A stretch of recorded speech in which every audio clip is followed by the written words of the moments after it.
Keep it going. Keep it going. All right, I'm looking for a bounce. Here we go. We're back. 675. I think we're going higher here. Just wait.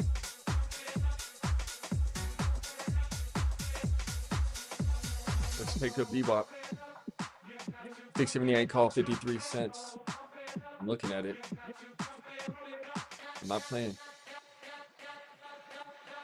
I'm not playing.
All right, here we go.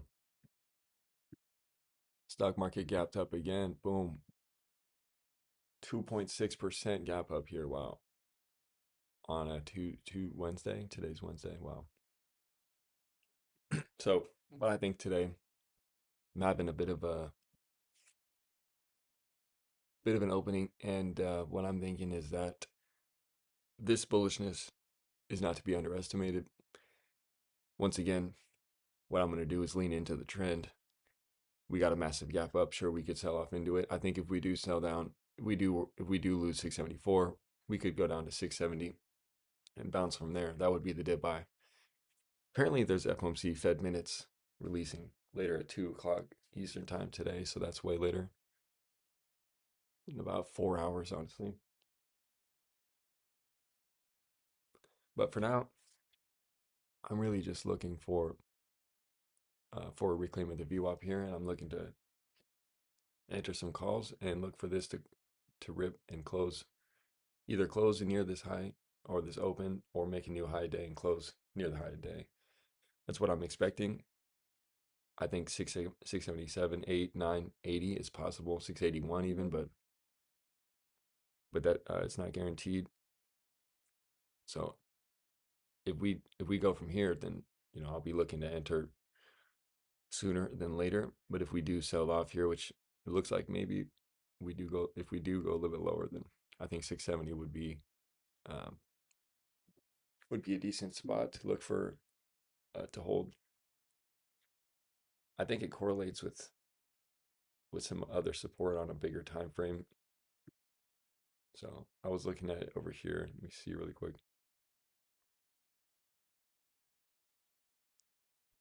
Not really doing anything too serious today. I'm just really here to participate in the market today. This is the day after the ceasefire announcement, and a lot of positive de-escalations, of positive negotiations, and it seems like there is the market loves it. Obviously, the market's up 2.6%, which is quite a lot, quite a big move to happen overnight. You see on the 1 day chart, we're all the way up to the 50 and the 100 SMAs perfectly, and this is our support right here at 670.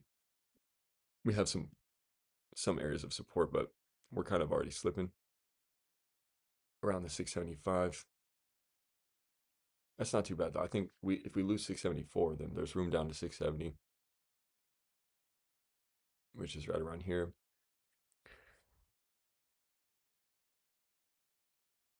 NFP candle was on Monday. We had NFP data on Friday, so the candle would have been Monday, which would have been this, which I don't think seems like it's pretty irrelevant. So I'd have to look at other ones, and I don't have any of those marked out. But I seen what's his name posting about some of those levels, but they didn't really correlate with my chart. And I'm looking at the Bureau of Labor Statistics data for the NFP reports, and I'm not seeing the same levels on my chart. So it's a little bit confusing. So right here, the SMA 100 at 678.51, and then the 50 at 675. So this is kind of where we're stuck. We kind of gap all the way up into here. Obviously, it seems like it'd be an easy short, but for me personally, I've been waiting for this candle. I've been saying I'm waiting for the candle, which we kind of got, the candle where we gap up, which we did get here, which was kind of the signal that I've been talking about this whole way down, that we get the gap up and then we close all the way at the high day, big green candle. This is the type of candle that we want, and this was really the signal of the bottom, which I really surprisingly happened really fast. But regardless, we ended up going higher. Now we're getting another huge gap. And what I'm basically all I'm expecting is that this gap is going to be similar to many other gaps, like for example, right here. This is a gap into all-time highs, and we small green candle close at highs, and then another gap close at highs, and then you see we gap again. This is an example of breaking into high all-time high, but there is other circumstances like here where we gap up and then we gap, well, we kind of went close sideways, but we put in a full green candle here. After a gap up, like we get this small candle and then a big green close at the high day. That's what I'm expecting today. It seems kind of insane, and if I'm wrong, then it is what it is. But that's the type of trade I'm looking for. That's what am expecting to happen. So on the daily chart, it looks like, okay, we're at resistance with these 150 SMA. But then on the 4 hour chart, it looks like, okay, well, maybe we can hold here. We have support to the left. If we sell off, then sure, maybe it'll be obvious that we are going to come down to 670. And look at that little gap right there. Look at that. There's a bit of a, yeah, honestly, like there's enough support here. And I'm leaning into the direction of holding this gap open and going all the way up to 680 possibly. And then maybe later this week we come back down a bit. But I think today we're going to close higher. I think today we're going to close at the high day. And based on that, that's how I'm basing my trade. We're above this downtrend. We're above all the levels. The only real thing left, let me take a look really quick. Oil's way back down below 92. This big candle gave it all up. The VIX put this big gap down. Similar to the SPY, this just looks like the SPY upside down. If you look, we're between these same levels on the daily. Yeah, it looks like the same as the SPY, which is surprising. Well, it's exactly, it just looks like really surprisingly similar with the SMAs on the chart there.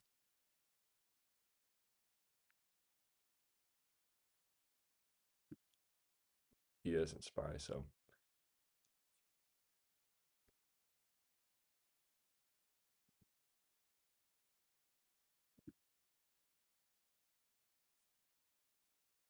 yeah, this is the type of candle that's going to close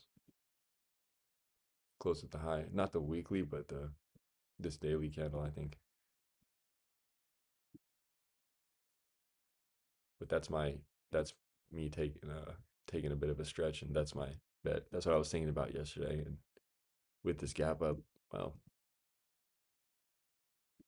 I'm going to continue to lean into that. But that's just basically what I'm looking to do today. Nothing too serious. So I'm not really taking it super serious where I'm like worried about taking a loss. To be honest, I'm looking to just kind of swing it intraday.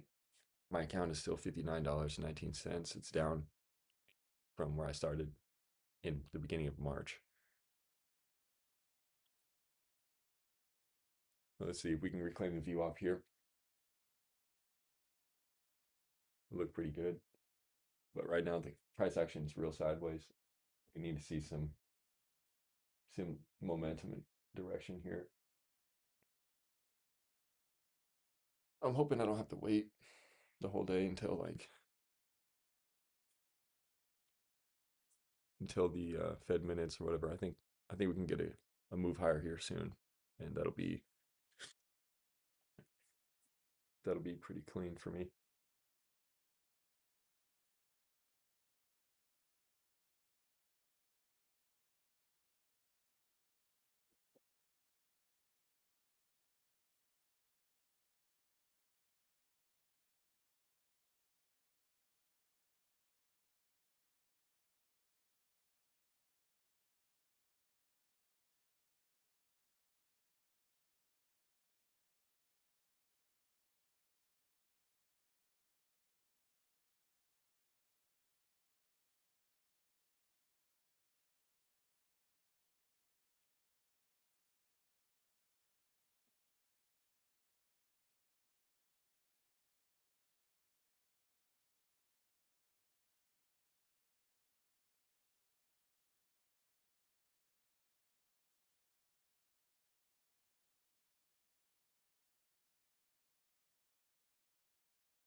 All right, gap and close at high day type of day.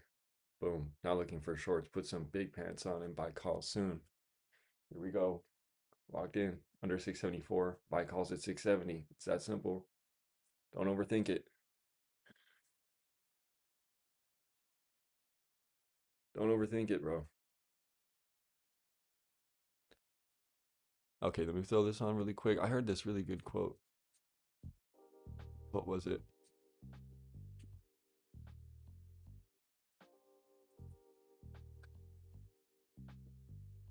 Oh yeah, I got this quote that I like from Dan Schwung Trading. He said, "Stop looking for confirmation, start trusting your system." And that's really what I'm going to be focusing more in on right here.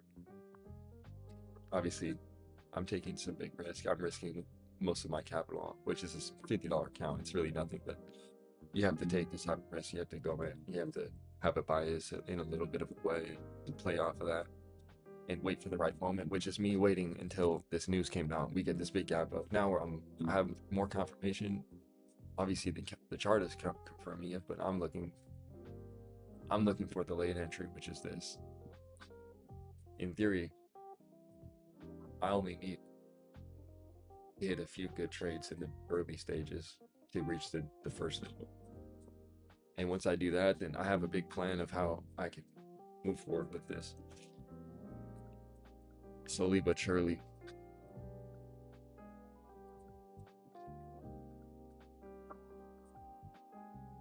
So yeah.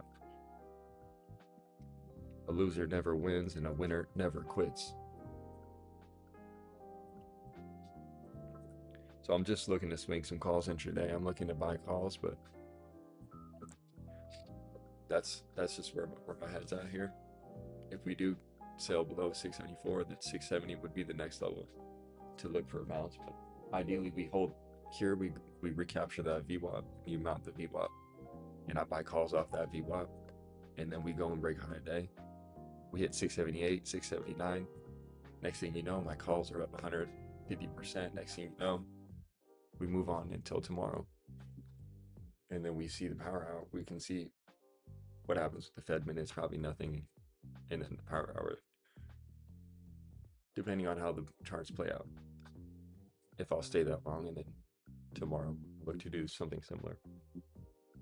Tomorrow I'll be a little bit more flexible. Today I'm not really flexible. I'm only long today. Like I'm coming into the day today just like full long. And I was really gonna post it last night about like midnight though, but I barely slept like 5 hours. But I was gonna post last night that I'm only going long tomorrow. I'm looking for calls at high day, and I'm gonna look for the candle to close at high day. That's just my bias. That's just where I'm coming from today. I might be an idiot, might be stupid, but I've been here before many times. And I'm just expecting bullish move that continue intraday, even with the gap. And I don't think much of the gap is going to get filled in here today. Maybe by the end of the week, we might fill in some of it, or whatever. But yeah, so that's just kind of my mindset right now. And I'm working on a new paper for this challenge. Not just the trading with $50 here. This I don't know how to move that. How do I move that up? I don't know. Oh yeah, I can do that. Let me see. Not just this paper, but another one, which is like it's more about the psychology of proving everyone wrong. And starting with $50 seems like nothing, but the risk of $50 is also basically nothing. The point is that, to put it in a short way, is that the $50 account doesn't mean anything at first. But, and I've done this before, and when you can lean into your bias, maybe hold a little bit of luck, capture a couple moves, have an outsized win rate, outsized risk to reward in the early stage. You make it from 50 to 500, And sure, that doesn't make a big difference, and no one's going to write you off for that. Doesn't really make a dent in the grand scheme of things. But then you are able to extend that time a bit, open yourself up a little bit more, give yourself room for error, size down a bit. And then when you can reach upwards of 5,000 to the next level for $5,000, a series of fives, at that point, then it's hard to really argue that what you're doing isn't relevant or serious or meaningful, because most people would most people value $5,000 much more, or pretty much like in general, compared to $50. Most people spend $50 at the grocery store a couple times a week, or at the freaking chicken spot, whatever. You spend $50 on a drink and a sandwich in a bar. But $5,000, at that point, your flexibility changes. You're able to take a whole different set of strategies and types of trades. You're able to scale up much easier. But at the end, pushing that account all the way up to 50,000, ultimately my goal with this account and with this trading in general is to pull in $1 million in profit in about well, the $1 million, it doesn't matter. To do the 50,000, $1 million is an ultimate goal. I want to keep going until I reach that point, regardless of how long it takes, even if it takes 2, 3, 4 years. I would say I've gone through a couple 100,000 in the past 4 or 5 years, 6 years. And that's not really even counting GameStop and AMC, which was their own thing. So, and I've done it before. The best that I've done in 2024, I'd had a run that started off with a GameStop trade from $200 to $1,000. So it was a 500% trade on the first initial trade, so it was a bit lucky. But from that $200 account, that one trade on GameStop back in 2024, when I had a little bit of a move mid-year, the account ran to 1,000 over the weekend, and then I took that account from there, from 200 to 1,000, all the way up to 14,000 within like 10 trades in about 2 weeks, 2 to 3 weeks. It took about 1 month in total. But that was based on me full porting at the open, SPY, Tesla, Google, Apple calls, all types of, and Netflix was the last one. And I got cooked on Netflix. I was up like 8,000 on the last trade. And this is from starting with a $200 account. And at the last trade that I had taken on that account, I was up like 8,000, and then I just held it to zero. So I can't afford to do that. And that really messed me up. It really kind of set me back a bit. Really up until now, like that, messing that up really messed me up, because I was feeling really motivated during that time, and I was feeling like I was getting somewhere, and like I was pretty lucky during that month. But I was going to work at the same time, and I was like, okay, I'm getting somewhere. I was thinking like, okay, if only I could just keep this going, or like somehow like make it more long lasting. But I really wasn't able to actually make that happen. So that's what this is about, is to really recoup from that, and to do it the right way, and not just to do it with screenshots and doing it in silence. I'm just doing it here where I'm documenting it, and it's 100% live. I will eventually put my actual P&L position on the screen or whatever, but I'm just doing this so I can document it, so I can hold it there for my record and for my own process, because there's a lot to go through, a lot to go over, and a lot of repetition that's needed through the screen time that I'm going to be doing here on this channel and on this account and with these live streams. I'm really consolidating just below that VWAP. Just waiting for the momentum to come in over the VWAP in a bit of a bounce. I'm looking for it, and then I'm going to go long, and I'm going to have no hesitation. I'm just going to long it and take that risk. Well,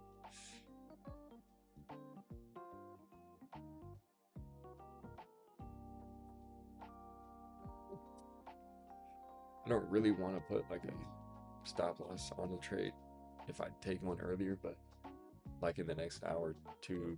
But it's one of those things where it's like,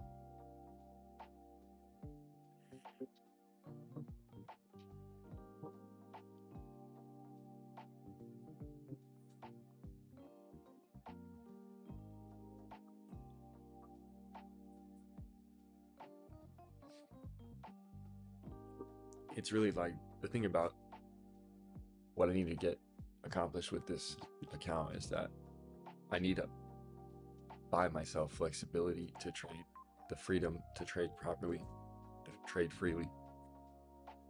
And right now, in the early stages, having low capital, you know, having only hundreds or even a couple $1,000, like you're really limited to, and you're really stiff in the type of trading you can do. You have to be really stingy about the trades you take. You're not able to really take half the trades that you would take, and the risk that you want to take. Like I really actually wanted to buy calls yesterday and just swing it. Like I didn't go live or nothing. I was at work yesterday actually, but in my head yesterday I was thinking like, man, I just want to slap this $50 on a SPY call for the next day, because I know that we're about to get likely a positive move, and I just kind of expected, but we moved up 2.6% overnight, and that's the type of risk where it's not really worth it when you're putting your whole account on it when it's only $50. But with a you know, like for example, if I had like a $5,000 account and I put $50 on a risky trade like that, and it returned, you know, a few hundred or whatever it would be, like maybe even 10x 500, we'll just say it returned $500, that's still only like 10% on my account at that point. You know, if, with a $50 account, you know, that's 1,000. But the difference is that your flexibility and your freedom of mobility, ability to move around. We're losing 674. All right, so that's unfortunate. Let's see if it wants to come all the way down to 670. So at this point, we're losing 674. I'm looking for move all the way down to 670, which sucks because that's not what I want. I want to go long off of 670 if anything, but I just don't want to short. I know it seems kind of crazy to not want to short today, but yeah, I'm not looking to go short today. So even if we do pull back to 670, I'm still looking for a bounce into the end of the day. And if I have to, if I don't get the trade that I'm looking for, where we go higher to 678 plus, and we get a big bounce and continue this, then towards the end of the day, look for a little bit, maybe a different type of trade or a scalp. It may end up being the same trade, just later in the day. We may end up going lower and then going higher later. With the volatility overnight, it's definitely possible for us to to have moves in either direction today. We could sell down to 670, then bounce all the way back up to 675, and then go through lunch, and then after lunch we could bounce towards power hour. We could rip through high day 677, 678. It's totally possible. We could really be volatile like that today, and that does present opportunity. Although I'm not looking to go short, which that's just my prerogative. You could tell me I'm wrong. You could convince me otherwise. But I personally I'm not shorting that. It looks nice though. It's cool. I'm not shorting that. I would go long right here, or I would go long right here. Right here, ideally. Catch this move. It's not much, but these contracts are actually cheap today, so regardless of how much we move, it should be kind of tradable. Like literally 677 calls are now only 40 cents, 676 calls are 69 cents. They're pretty cheap. It's gonna be patient. I'm waiting for a bullish move, so if we just go straight down today, then I probably won't enter any trade. But I don't think that's gonna happen. I think if we do drop, then we're gonna end up bouncing. I still think it's highly likely that we're gonna close at or near high a day.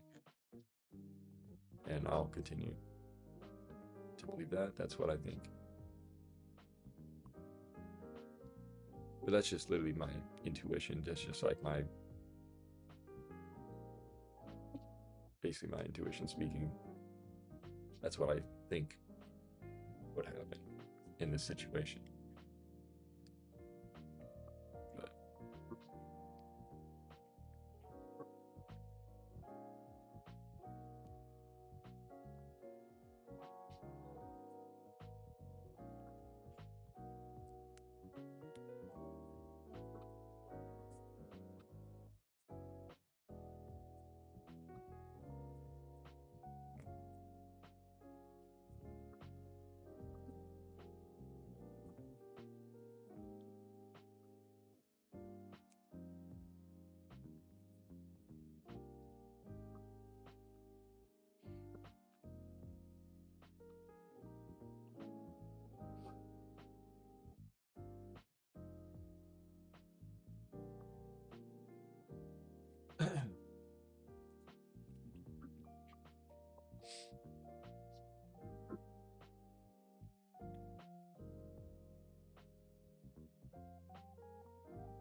I'm not shorting shit.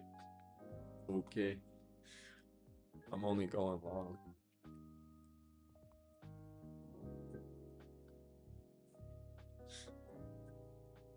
If we get along though.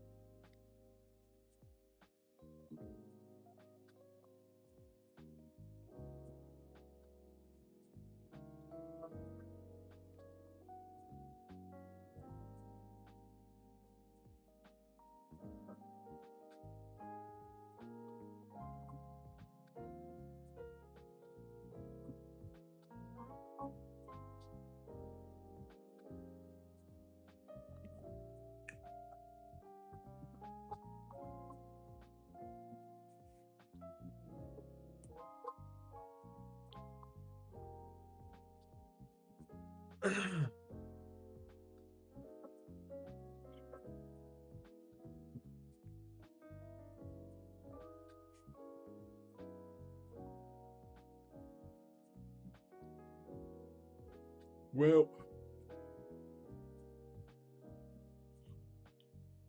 the market's real tricky right now still, honestly. It's fighting a bunch of conflicting information still, honestly.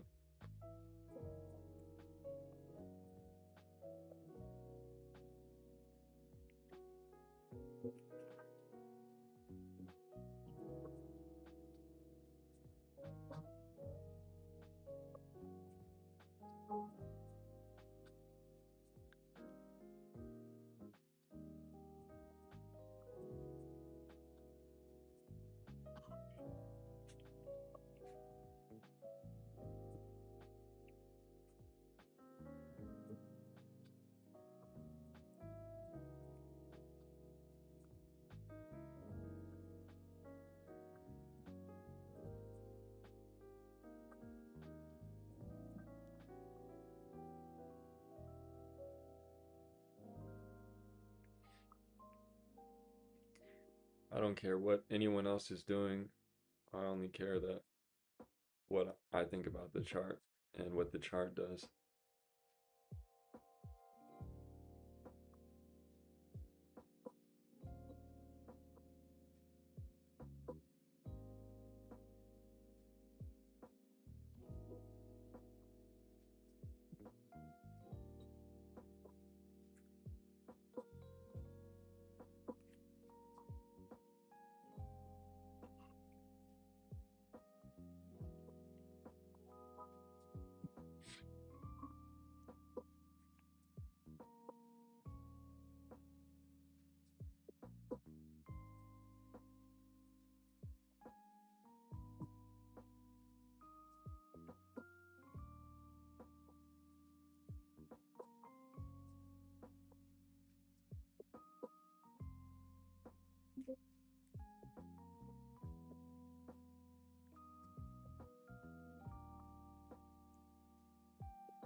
Well, fear and greed index is up to 29 from, well, what was, I believe, a low on March 30th at the low of 10.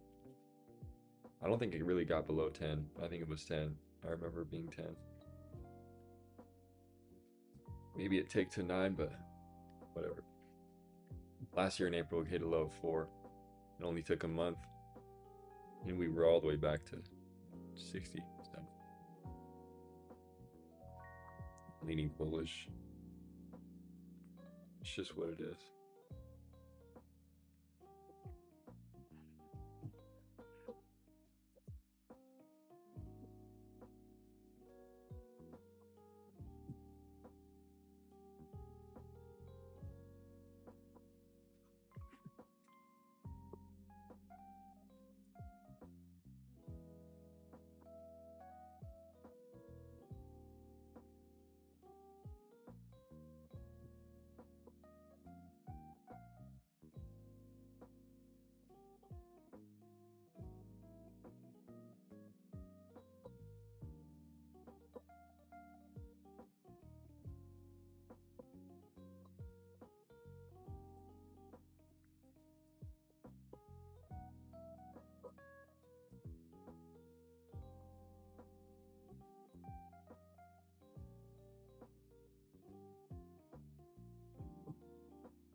Well, I'm not seeing the bullish signals that I want to see.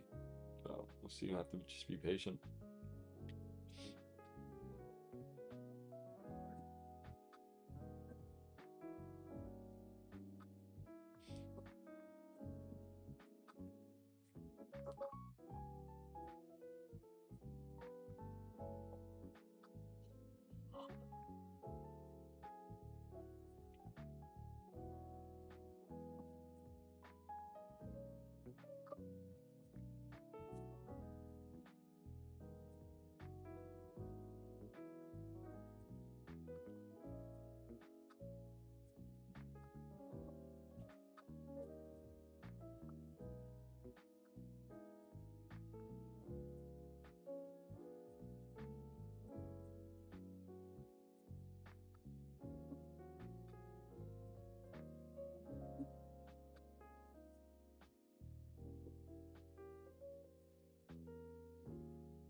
Yeah, just that whole move happening overnight just really sucks, honestly. It's the same thing over and over. It's just a big move happens overnight, but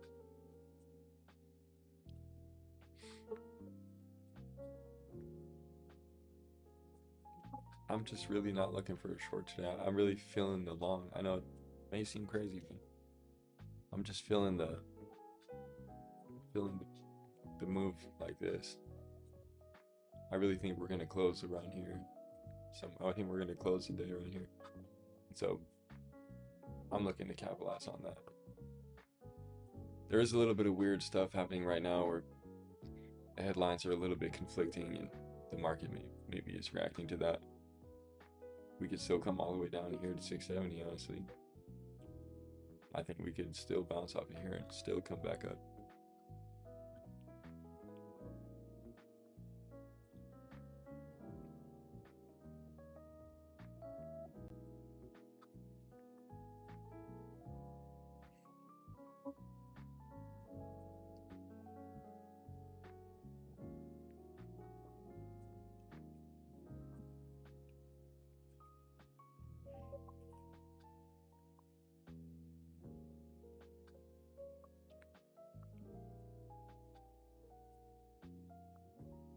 Bitcoin volatility. But Bitcoin's still in this same exact bear flag. This is really meaningless until it's really rough move on Bitcoin here. It's really rough.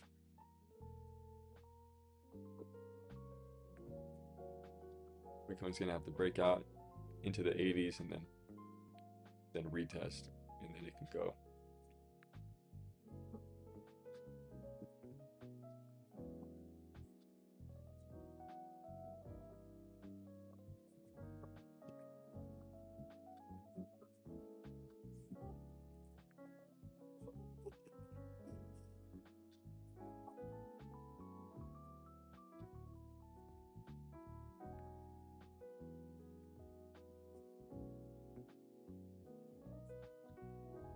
right?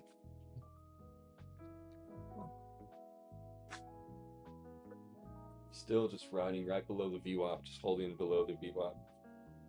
We can get a nice, well, at least on the 1 minute, on the 5 minute chart, we're definitely, I don't know. It's weird because I don't know why my chart looks different on Webull and TradingView. I keep looking at the chart on Webull and TradingView. The chart is the same, but the indicators are slightly, like the VWAP specifically is off. I don't know why. I don't know what's up.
Still selling off. Let's see how fast it gets down to 670. Sucks because I really just don't want to short. I'm not looking to short today, so if it's only a short today, there will be no trade for me, which sucks.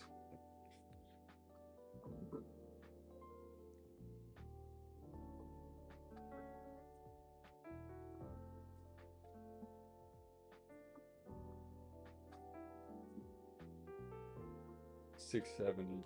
See.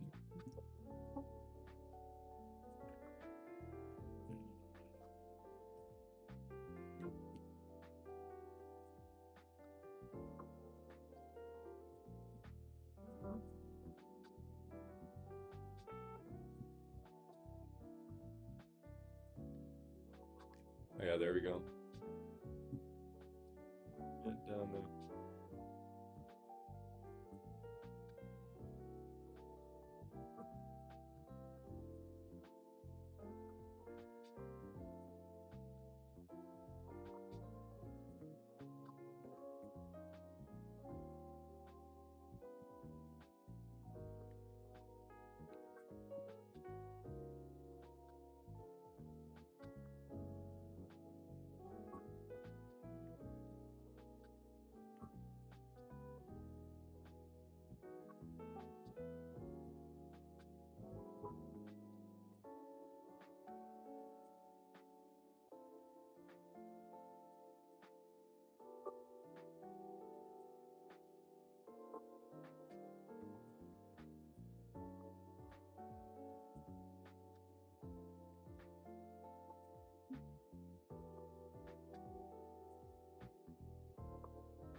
Interesting wick there.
Okay, back approaching the VWAP.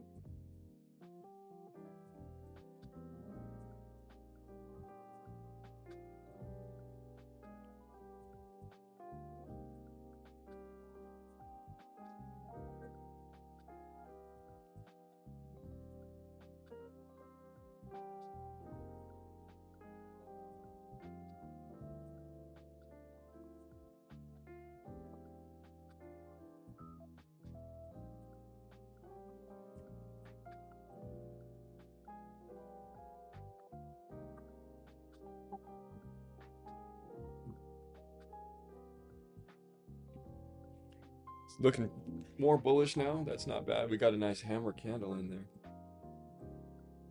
See these contracts, 676 call, still 50 cents. That's not so bad. 676 call at 50 cents is pretty chill. But we're still below the VWAP, so it's not really the entry I want. We're still in between 670 and the VWAP. So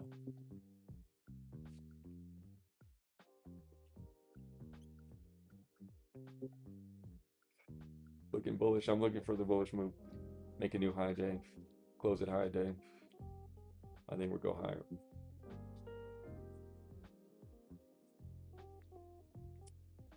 Need confirmation. Yeah, I'll take an entry. Swing it. Intraday. Intraday swing. That low was at 671.30. It's not low enough though. I was looking for 670. And now we're already bouncing kind of decently.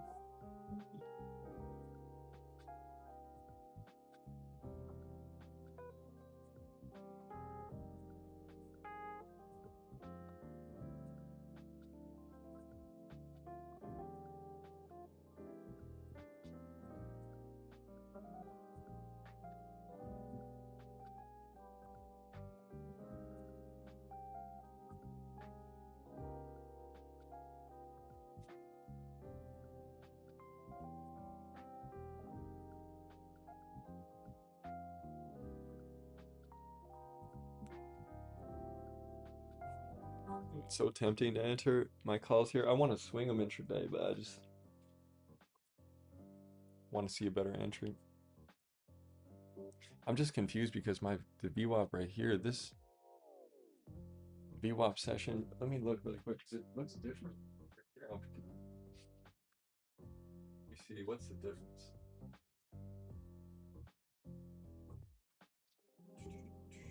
No, I can't adjust this one over here.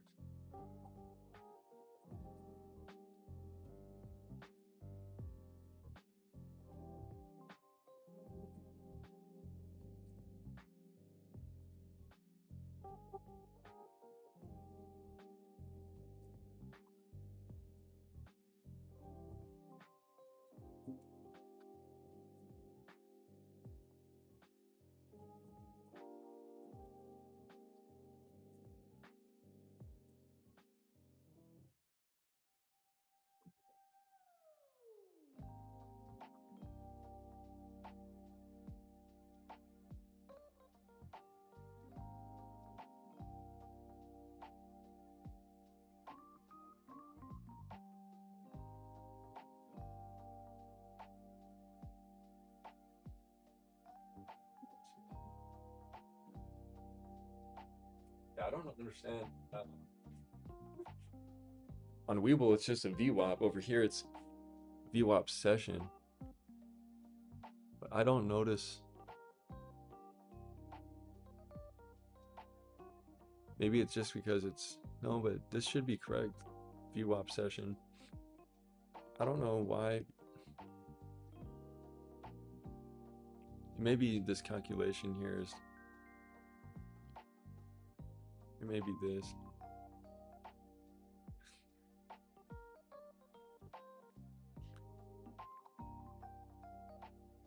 See, this is interesting. I don't know what the setting would, the calculation would be for the VWAP on Webull. It doesn't say.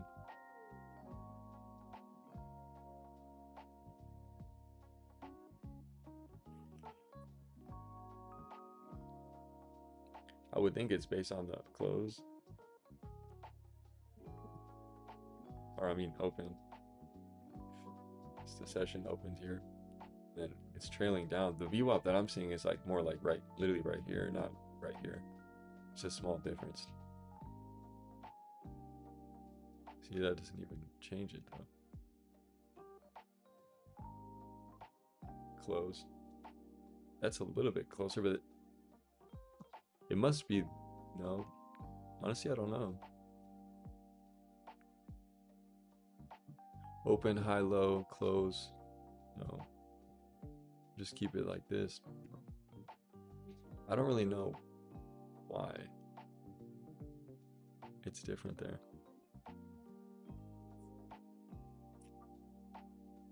It's a nice 5-minute candle close right there.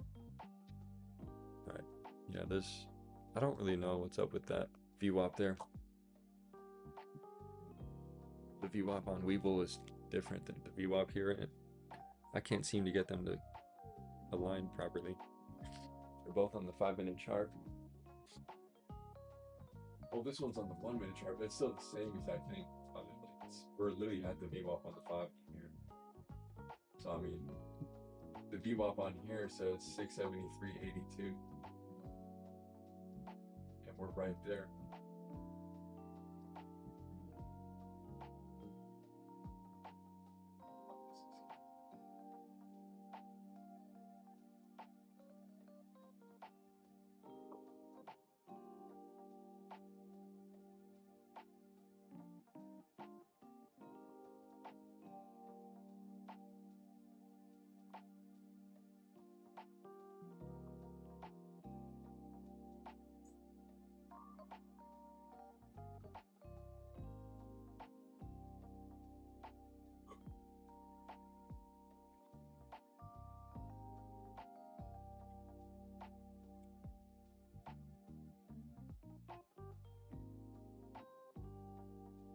All right. Let's see.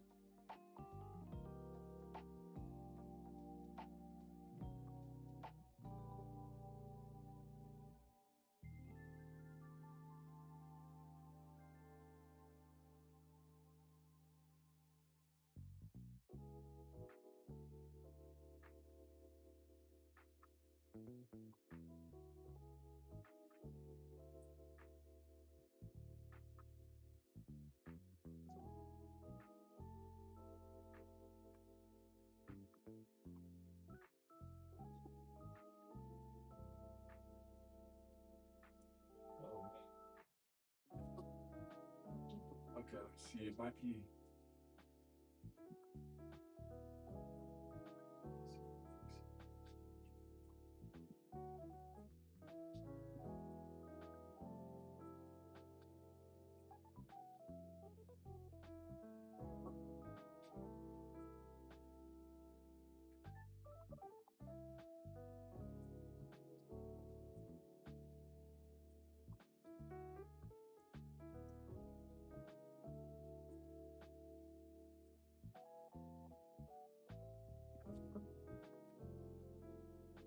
All right, let's see if we can put a nice bounce higher low right here, and then actually reclaim that VWAP. But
All right, maybe we don't make it all the way down to 670. Maybe we can put a higher low in here and then get a retest here and then go higher.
Yeah, day trading ain't easy.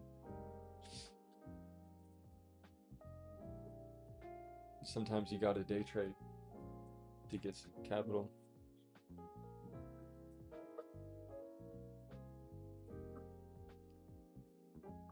Contracts are still cheapening.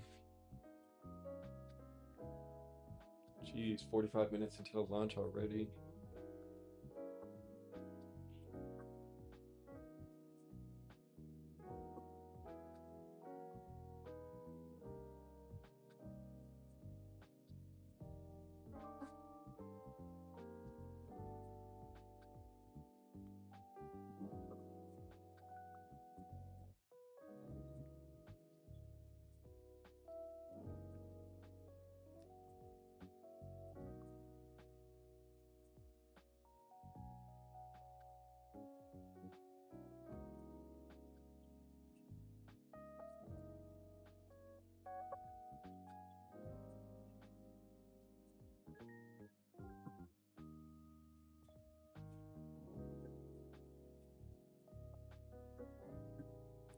Wow, you can now short stocks on Robinhood with the potential for unlimited losses. And it's not appropriate for all investors. And you need a margin account to have unlimited losses. Unbelievable. Short selling is now available on Robinhood mobile. You can short. The problem is like they allow short selling, but then they only have like the S&P 500 stocks. Like They only have like they don't even have like the terrible stocks that people short, like OTCs and all these garbage stocks that people actually make money shorting. It's possible, but on Robinhood, it's not, because on Robinhood, what are you gonna short? They think we're Citadel. We're gonna short Tesla or GameStop with billions of dollars, put it out of business. Like, no. The only reason why they have short selling on Robinhood is so that literally they can take money from um, people who don't know any better. It's that simple. Just like prop firms. Prop firms, they work. If you're a good trader, you can trade them. But the whole point of it is to extract money from people who don't know any better. And so I don't support it. I don't support it at all. That's why I would only trade my own capital. I mean, I would trade futures, but I really don't like trading capital that's not mine directly. I don't know. I just personally don't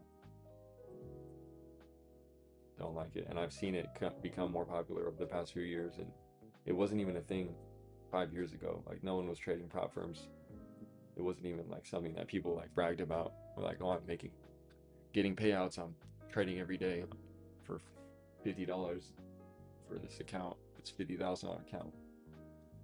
I think it's really annoying, but I do think it's a good way for people who don't know how to trade to learn how to trade and how to manage positions in the market. It's great, and it is more effective than options. Or not more effective, it's more risk averse, so it's worth it. But people who want to trade, they should just trade penny stocks at first, and then just learn how price action works. There's a better way to start. It's not ideal to start. I don't think it's ideal to just start trading options or futures, buying a prop firm challenge account and trying to play by the rules. It's not going to be a good experience. But then again, maybe it works, and maybe maybe it can be more profitable much sooner than someone like me who take years to turn a profit, because I'm trading with like literally trying to turn nothing into something versus trying to get a couple $1,000 payouts to build up the long term, and then copy trading 20 accounts to make that $1,000 payout 10,000 or 20,000.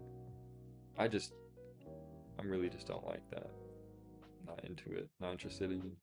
I'd rather trade long-term options and shares and just manage positions freely and get my account up to where even with 20, 30, 40,000 around, once you're around that PVT, then when you have an account of that size, being a participant in the market and avoiding losses and buying the right type of trades and buying more time and managing the trades more effectively is just much easier. And it does get better, it does get easier. It's like almost impossible to get that first breakthrough in the market and in day trading specifically. And that's why 99% of people quit. It's not that they fail, it's that they actually quit. But like someone like me who could trade for 5 or 6 years, not really turn a profit, and then quit. But that's like I don't think that really, I think that skews the statistics, and the people who actually end up making a lot of money in the market are the people who just stuck with it and just really boiled it down to the basics over time and really got to know themselves well. And it's only a few trades that define a career in the grand scheme of things, even investments, and that's kind of the way you have to look at it. The faster you go, or the higher you go, the slower, and the lower you go, the harder it is, and the faster you have to act. You have to make more decisions, you have to take more risk. You have to have a $50 account and throw it all on a call on a Wednesday around the FOMC after all this stuff, and you just have to take that risk. Just take $50, throw it on a call, look to double, triple it, and then that's the risk reward that allows you to stay in the game as long as you don't lose lose the first trade or two. Then that happened to me at the beginning of March. My first couple trades, I took losses, and the account went from $50 to like 30, and then down to $9. Had to reset it. So you have to take those risks. You have to be willing to lose a few times, but when you're right, when you're vindicated, when your account reaches a level that it hasn't reached before, and you're able to maneuver in a different way, and you're able to have more flexibility, it's a great feeling.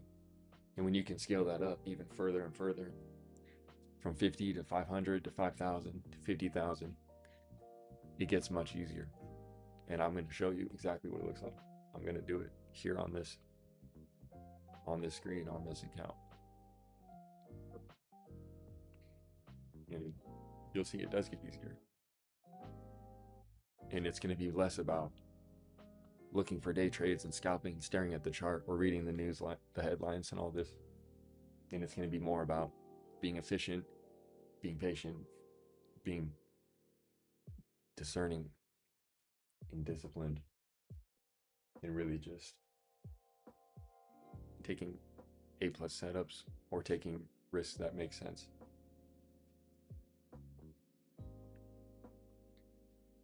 And giving yourself room for error, because that's one of the things about the market is the levers that you can pull are just enough to where you can give yourself that room for error. And giving yourself room for error is one of the cheat codes that allow people to succeed massively. And that's like integrated with any strategy that you're trading. Okay, this is starting to look kind of constructed. We did put in somewhat of a higher low there, kind of. I don't know if it's worth the entry yet, though. The 676 call is 43 cents, so I mean, it's kind of cheap, but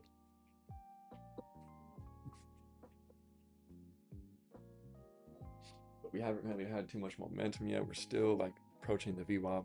We are putting in a higher low off of that bottom candle,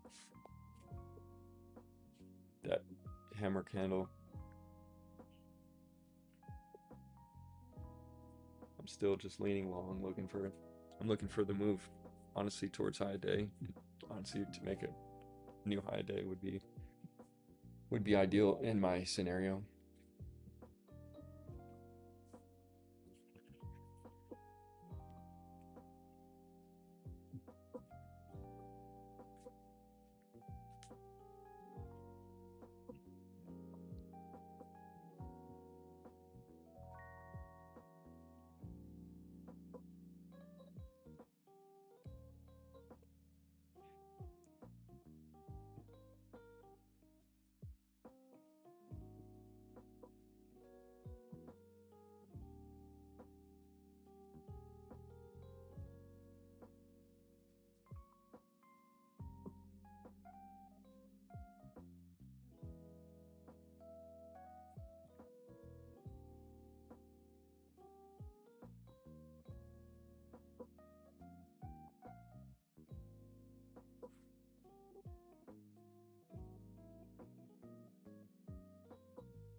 We got the next CPI release on Friday, April 10th. The trueflation, though, US inflation, trueflation is 1.68% year over year, according to millions of real-time transaction price data aggregated by Trueflation, well below the official BLS CPI reading of 2.4% and the 2% target of the Federal Reserve.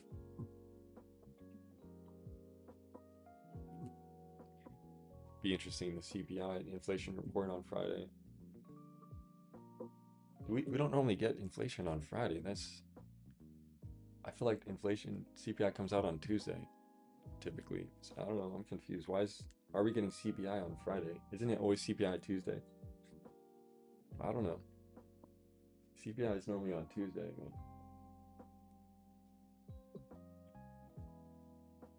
And I just feel like the momentum's gonna come in here, but I don't want to.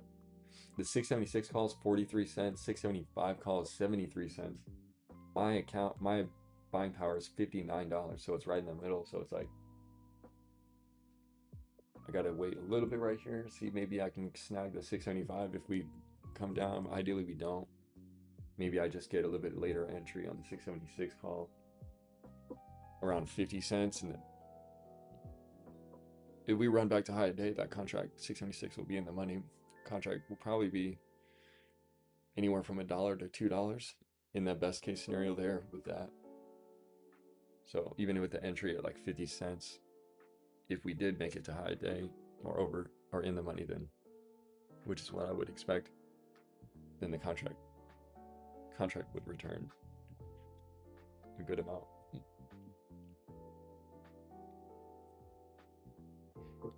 Yeah, see the 675 is down to 66, so even just a slight pullback right here, this contract's losing a bit of value. What is that, like 10-15% right there, just on that little 5-minute candle here. The 1-minute chart is really tight though, so I want to. The VWAP is flat, like totally flat right now. So my entry, I think, will be if we can get above VWAP, retest it. If we start getting massive momentum, then I'll probably enter anyway. Like I don't know, like we had on this day, we had that crazy move. Well, this was there was a better example, like right here, I think, where we're at the VWAP, and then we got this massive move. I don't know if this was, no, this wasn't it. Like there was a bigger move. I guess it was this, but if we were to get momentum like this, then the entry would be kind of hard, but I'm not necessarily expecting it to go all the way up this high. But I do think that the probability that we close at or near this high day today, I think it's above 60%, and that's just my intuition speaking. And just based on that, that's like why my bias today is leaning into this gap, holding as support in the 670, and it's supposedly an NFP level, but I don't really see it on my chart. But anyway, yeah, so even the 675 call now 58 cents, so now it's actually affordable. I could enter in here, but not worth the entry here for me. But yeah, so that's what I'm saying. So we got to wait for more confirmation that we can really bounce here, because the 1 minute is looking decent, but it's really tight right now. So we need to get over this 674, probably over 674. I think the entry is worth it over 674 here, just for me. Take the risk, swing it intraday. 675, 676 call is what I would be looking to enter, and I'd be risking most of that, just leaning into that bias of getting the gap, closing at or near high day type of candle. That doesn't mean that we don't gap down tomorrow. It doesn't mean that we don't sell off a little bit tomorrow. But today specifically, I think the probability is over 60% in my mind, that based on my calculation, that we do close around 676, above there, actually above 676, ideally at a high day. The 1 minute chart looks really boring though, I'm not gonna lie. Like, it's like, bruh.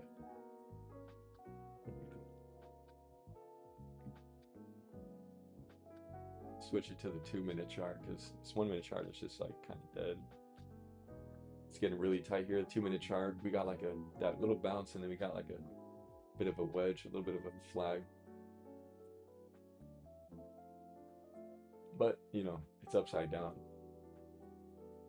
But we're kind of breaking above this downward resistance in a way.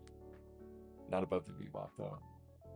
So if we can break above that downward resistance line, the line is like this break above that here in the VWAP and mount it, take the entry. That's just what I'm thinking of, kind of entry I would want to take here. Problem is that 30 minutes from now is going to be lunchtime.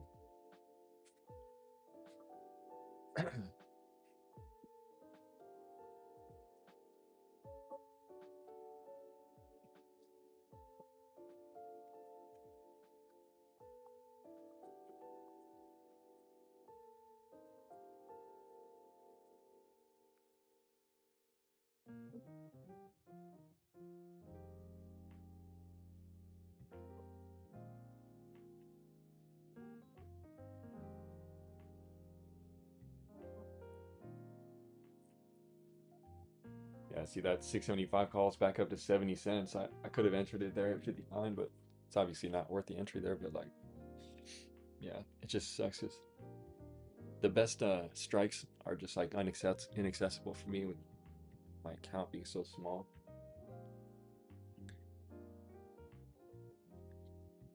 See if we get back up all the way up to that 674. We get above 674 and then retest. I would consider that around, that's like the VWAP I'm seeing is actually just below 674. I don't know what's up with the VWAP on TradingView. Is this correct or not? I really don't know.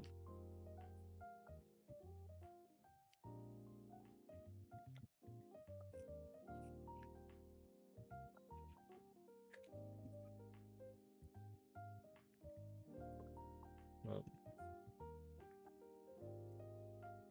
we're starting to get a little bit of a bullish momentum out of this, but we're still below the VWAPs.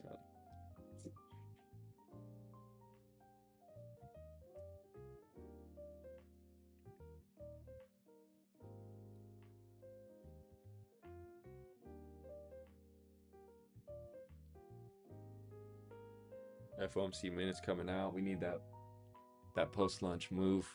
I'm gonna capitalize on it. I'm gonna capitalize on it.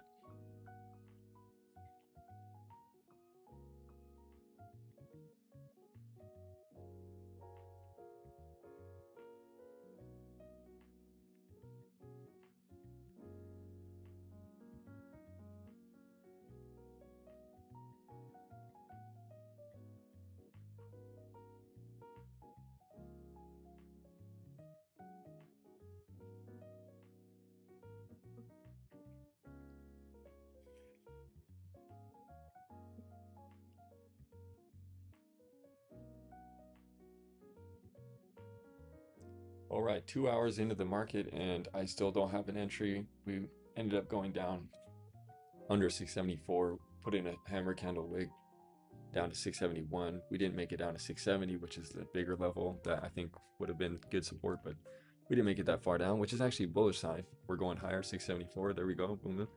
There's that. We're above the VWAP on my Webull chart. 676 calls, 53. Man, I might have to just enter it just because. Should I enter the call here or should I just wait till after lunch? Let's see. So yeah, so lunch is from 9 to 10. Oh no, not 9 to 10. 9 to 10 PST. I'm getting confused by the time zone. From 12 to 1 PST, and then 2 o'clock is when the Fed minutes come out. Maybe we get a better reaction there. And actually, yeah, it's Wednesday, so Fed minutes on Wednesday, always on Wednesday. CPI is normally on Tuesday. I don't know why it's on Friday this week, so I don't know what's going on.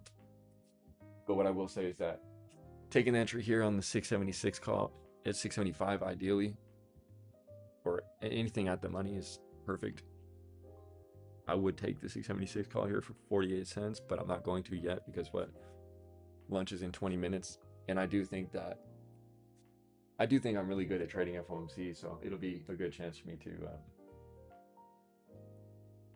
to do that here. I've traded FOMC a lot of times, and honestly, I don't I don't really lose on FOMC very often. It's typically, I mean, I don't know if today's going to be like the normal FOMC because of this price action, the way that we gapped up, but yeah, really like this spot though. We're already getting momentum. 676 calls at 54 cents.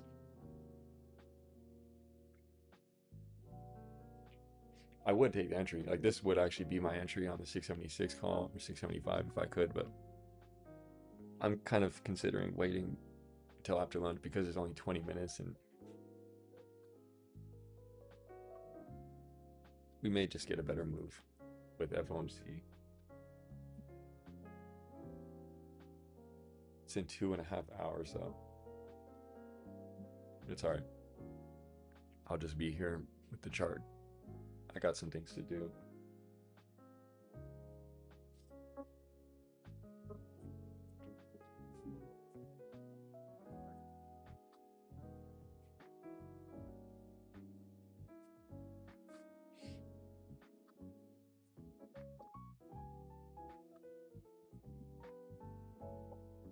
Even though 675 calls up to 90 cents. That was a solid spot there of that downtrend line. Can't really see it on this 5-minute chart.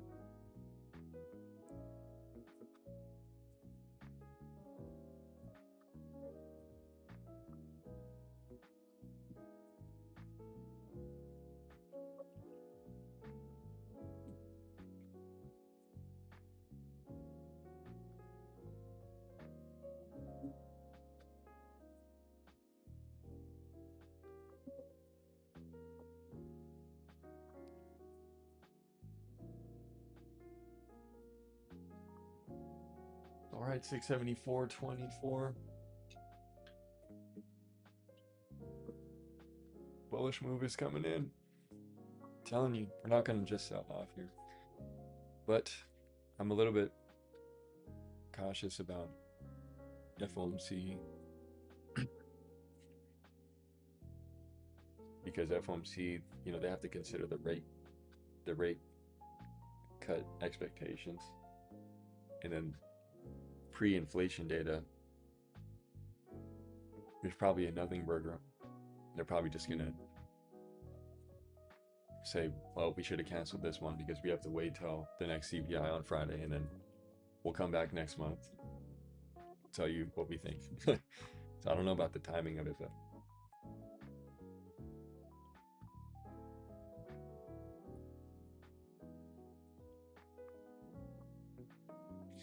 probably just gonna chill, do some research and stuff for the next hour or two, and then wait for that power hour or not for that FOMC to come up.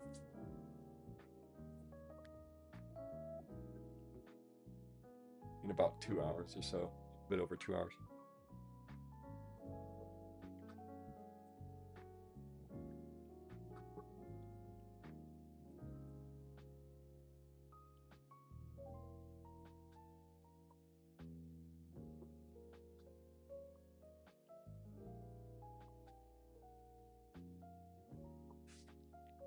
I'm gonna go get a coconut water. Be right back.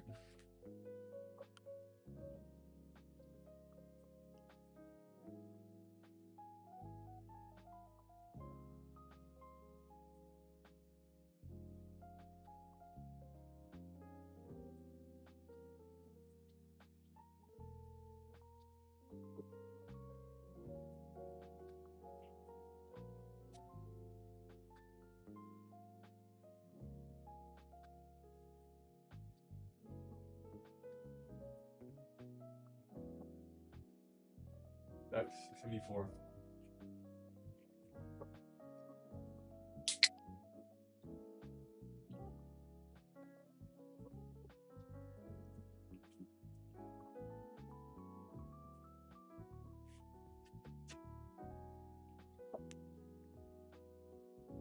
There's a retest of the VWAP on the 2-minute that I'm looking at.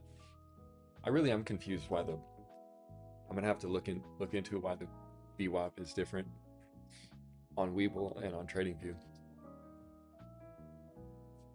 I bet you it's a little bit different on Thinkorswim as well. I don't think I have it on here. Let me see.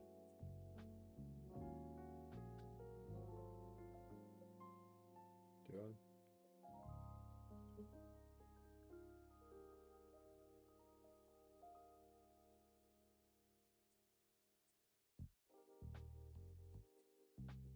Yeah, this is a VWAP. It doesn't, yeah, there's nothing. VWAP numerical, solid, no deviation. That's it. Yeah, the VWAP on, that's crazy. The VWAP on Thinkorswim is even different. The VWAP on Thinkorswim is literally at 675. No, no. 674.84. That's crazy. The VWAP on Thinkorswim is at 674.84. It's different on all three platforms. I really don't get it. I don't know if, what do other traders do about that? Do they just stick to one platform and just go based off of that calculation in price action?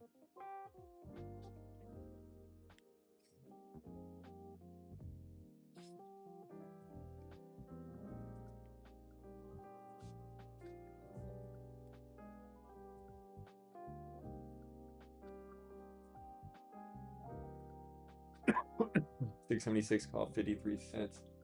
It's pretty tempting here. We just got a nice kind of a retest there. Wow.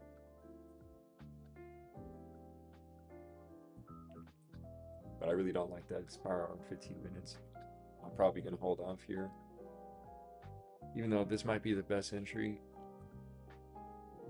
But then again, 2 hours from now, the contracts may be a little bit different. Maybe it'll be easier to catch up. Maybe it's less risky to take the entry here than it is during FOMC.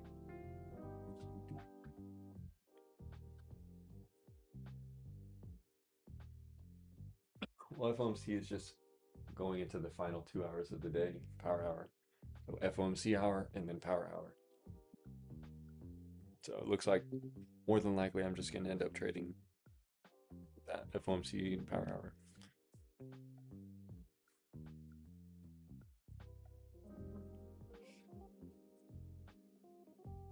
But this is kind of the setup that I was looking for. Is just, I just don't know. The VWAP thing is confusing me here. We're still below the VWAP on TradingView, but I don't think we technically are though. I think we're above the VWAP technically on Webull. I think it's more reasonable. The VWAP over here looks more reasonable. This one looks kind of dead. Yeah, 676 calls, 56 cents. I'm about to be unable to afford it. So.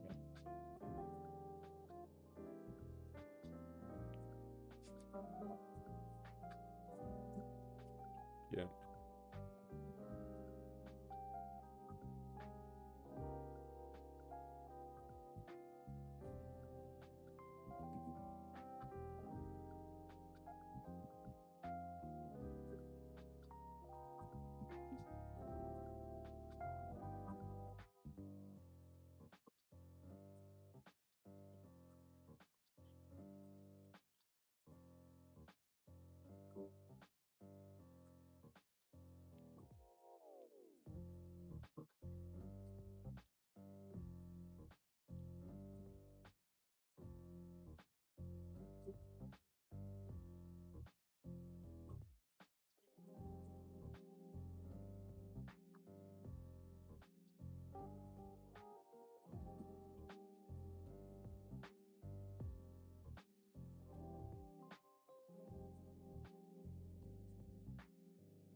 Well, totally missed the trade right there.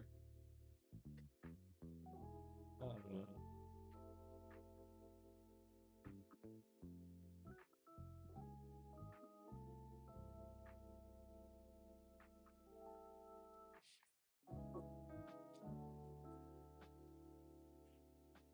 All right, so now the contracts are going.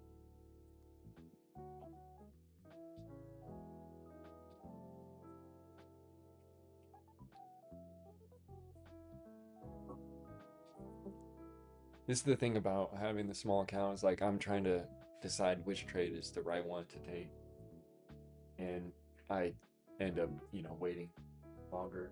But like a lot of the trades do work and they will work as long as I manage it right. But it's just kind of annoying because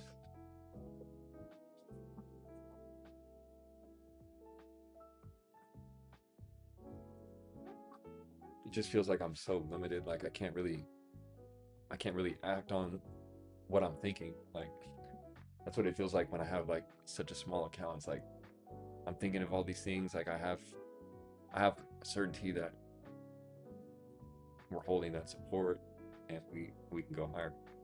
We can go over 676 and whatever it close, like I said, near at high day. But just so much hesitation because I only have like one shot. Like I take one trade and that entry has to be the one. So it's like because of the fact that I only have one entry, I can only take the entry once. And if it's the wrong entry, then I'm cooked. And then it's not just the wasted time, but like it's less the wasted time and more just like I need to make the progress. So I'd rather be patient, but a lot of the time being overly patient, like I was saying earlier, where you don't want to look for confirmation and start trusting your system instead. That's something that is difficult to do.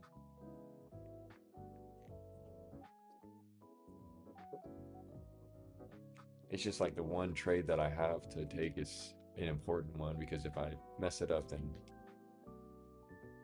worst case scenario, it takes like literally 5 days to be able to reset it, like to deposit back if I was to lose it and have to reset it.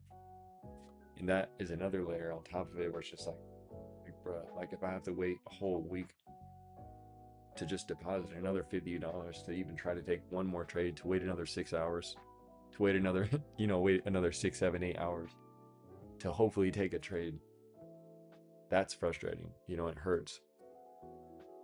If I had $5,000 in my account, I could just take the trade and it would be a win. Or if it loses, then it loses. It's like basically nothing. And then I could just do that way more consistently. And when you have more capital and you can take more trades, you can be more consistent with your entries and exits and being more discerning by the consistency of execution, then yes, you will get better. You'll get faster and more disciplined. You'll get more skilled at your entries and your management of your capital when you have more capital and you can do that. But without it, it's like, man, I have one trade. If I mess the one trade up, then it's a whole week of wasted time. I have to go through another week of work without having any progress or with honestly negative progress. And then like these are the kind of things that just like really make this a difficult thing to do, to start with $50 and to get it anywhere reasonable. But the ultimate goal of taking it from 50 to 500 to 5,000 all the way up to 50,000, because once you reach that level, once I can scale it up to the 50, there's nothing that anyone can tell me that I'm doing wrong or that I'm not able to make it happen. No one can tell you no one can tell you anything about taking an account up to 50,000 in profit from basically nothing. And that's really my main goal.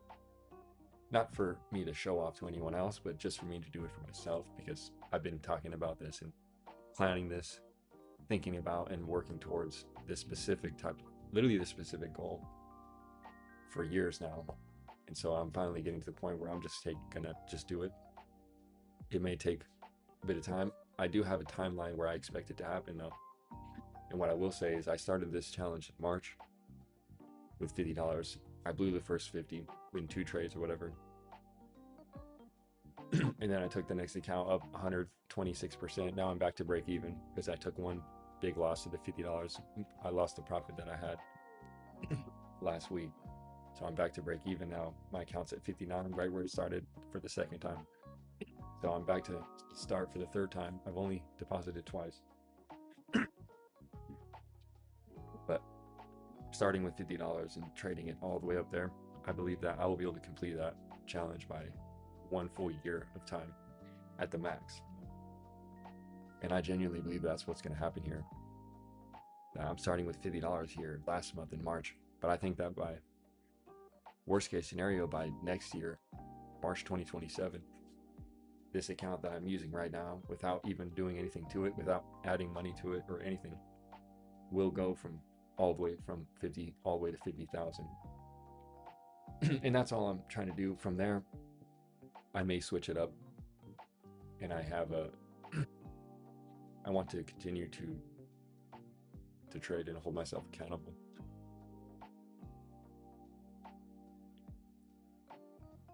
But that's really just the main focus right now, and I'm putting together a bit of a paper about the psychology and the mathematics of it. So I'll have that in a couple days. Back to 675, boom. See this? Crazy. 676 calls, now 72 cents. 675 calls, $1.20 from 50 cents. Both of them. So the trade is there, but I just can't take it because I'm just so limited, and I just feel I feel like I need to see more momentum on the chart before I take the entry. I don't want to take the entry, hit lunch, and then have it just stagnate and have the trade happen 3 hours later. It's like the contract's up almost 100%, maybe at the most. Maybe it's going up 100% here if it hits 676 or gets closer, but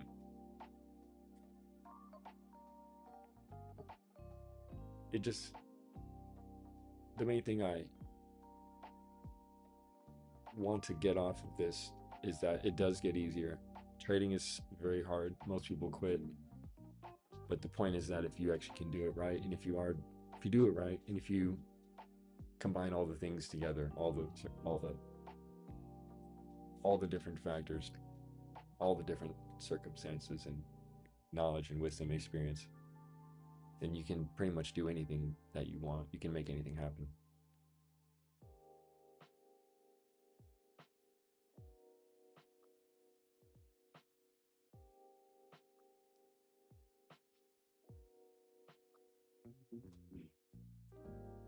And the thing too is, I really need more time in my life at this point to do a lot of different things that have nothing to do with working for someone else. And the job that I do and all the jobs that I've had, none of them have any real meaning for me or value. And all of them kind of bring me down and hold me down at the end of the day, especially at the end of the day. But that's why I've been here, slowly leaning in and becoming more serious about the markets and trading, investing, and finance over the past several years, to where now I think this is probably the way that I'm going to get the momentum that I have been seeking in order to buy my time back from my job. And then I have other things to do, like a lot of the research and writing I'm doing. And then obviously trading, I can make serious income from trading the right way and properly investing and swing trading, managing the capital. By the time I get done with this $50 challenge and continue forward, it'll be much different, and I'll be able to accomplish a lot more with less effort, and then I'll be able to spend more time doing more back end work like research, like looking into the fundamentals and doing a bunch of writing and reports and publishing around these things, which I'm already working on now. And I really have something to work on in these next couple of weeks. I'm working on a write up on the whole SpaceX, XAI, X Tesla, Terafab, Intel, AMD thing. I'm doing a whole write up on that and a report and going through the fundamentals and also mainly getting into like the futuristic psychological amazing abundance aspect of what SpaceX and Tesla are trying to accomplish and what people are underestimating and why they're so overvalued, why that the potential remains in how Tesla and SpaceX are the most innovative companies that we've seen in decades, and that will continue to be. And I think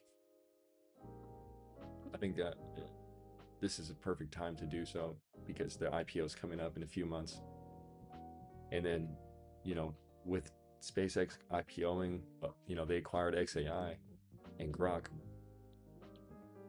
It's really interesting because SpaceX going to IPO around 2 trillion this year in June. Then imagine June or July SpaceX IPOs, and then later around October, November, OpenAI IPOs.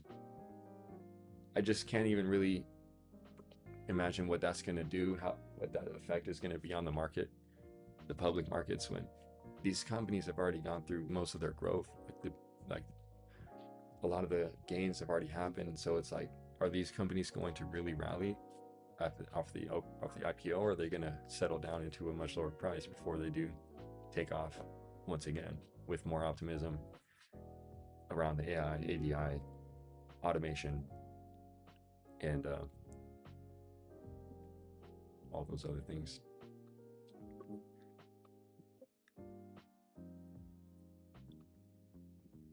So it's about to be lunch now in 1 minute.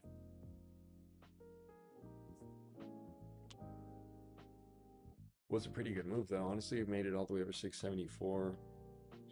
Pretty solid. Contracts honestly didn't do a whole lot. 676 calls still at 64 cents, which is not that much off where I would have entered at around 50 cents. But the 675 call though, for like literally 1 minute, it was like 55, 56 cents. That contract is now up 100%, but that was actually right here on this red candle. Could have bought the 675 call for 57 cents right here, up to $1.20. So, but I'm looking for late entries and early exits. That's like the thing. That's like my whole motto with the $50 account. Between $50 and 500, maybe even 5,000. That's kind of like the motto is late entries, early exits. So I need double confirmation and intuition, and then take the entry at the late point when the momentum's already happening, and then take the exit before the momentum stops, or as soon as it has any rejection. And that's also depending that the amount of that depends on the velocity of that decision making, depends on the position size itself relative to my account. So if I'm taking one position size in my account is that one position, then I'm gonna have to be much more fast with it. But if I was taking like a $20 trade on this $80 account or $100 account, then it would be much more reasonable to open the stop loss up about quite a bit. All right, yeah, these contracts are now moving. 676 is now at 86 cents. So feeling like I missed it. Getting that. Yeah, feeling like I missed. Yeah, we're getting the bullish move is happening here. Already getting close to 676. The trade that I'm talking about this whole time is already playing out, but I couldn't get an entry. didn't get the entry. Now it's lunchtime now. I don't really want to be in the trade during lunch, but maybe I need to stop considering that. I'm not sure. It's just not that much. There's no momentum with your volume. The volume didn't really increase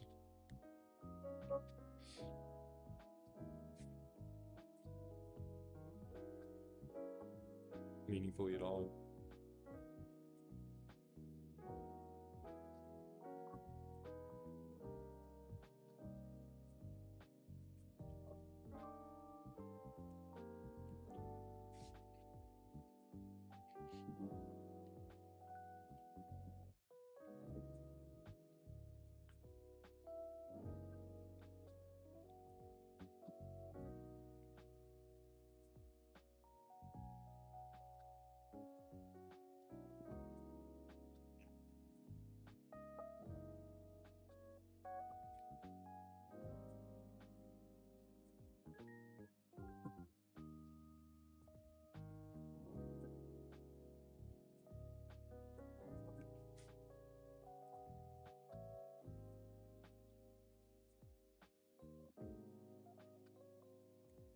Wow, 675, 16.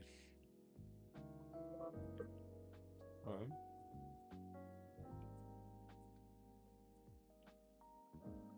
Well, totally missed any entry on that.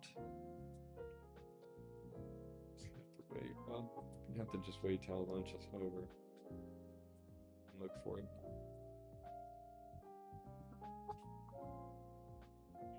No entry, I couldn't get it.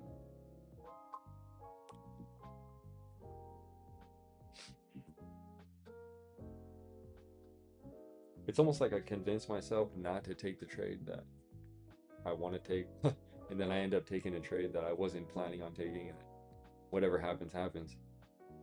So that's like kind of, I don't know, that's kind of a problem I'm having. Maybe like almost, it's just a thing where it's like, uh,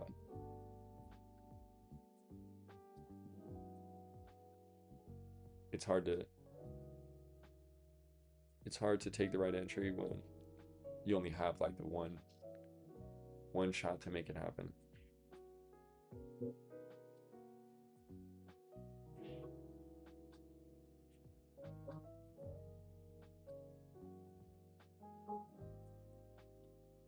Well,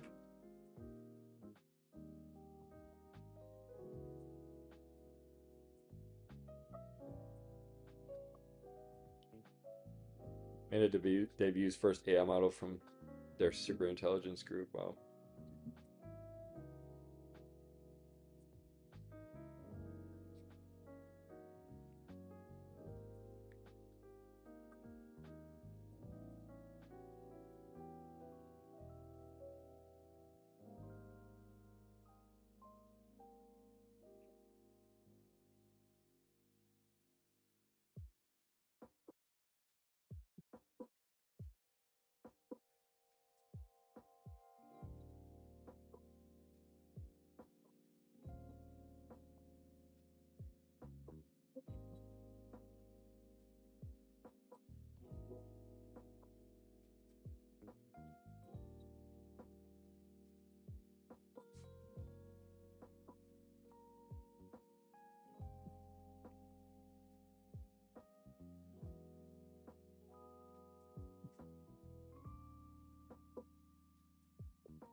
All right, introducing Muse Spark, the first in the Muse family of models developed by Meta Superintelligence Labs.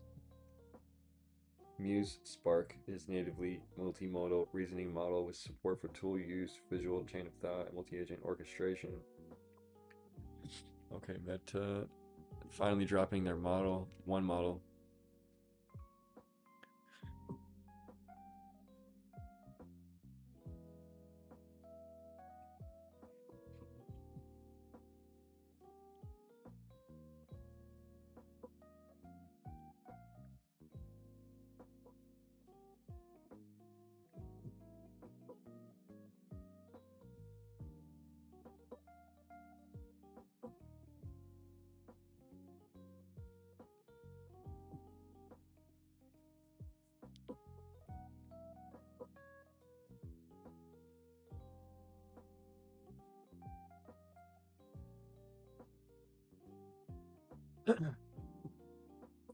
$675.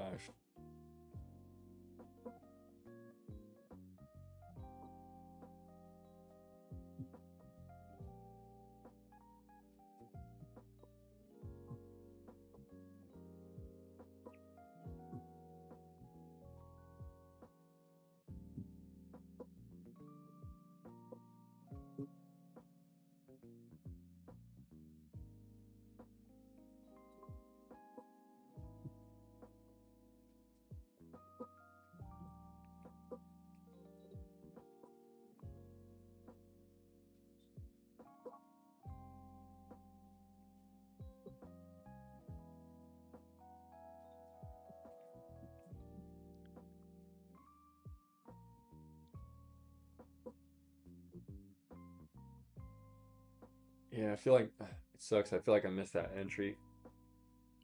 Feels like I just think that the highest that we could go today is like 681, 682, which is still quite a bit of room to the upside if we were to really go higher.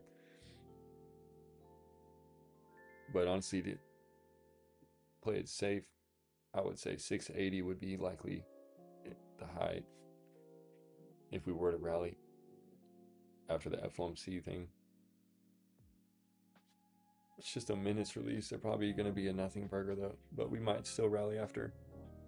And the problem is that the entry is going to be different. It's not going to be a good entry like it was. The entry down here and right here was much better, but just being below the VWAP and the VWAPs being different on my different platforms is confusing me. But this whole move missed it. Now it's like if we still are right here around FOMC in like 2 hours, then it's gonna have to just be this VWAP as support to hold or for an entry. Unless we start just rallying through. So it just depends on where the momentum is.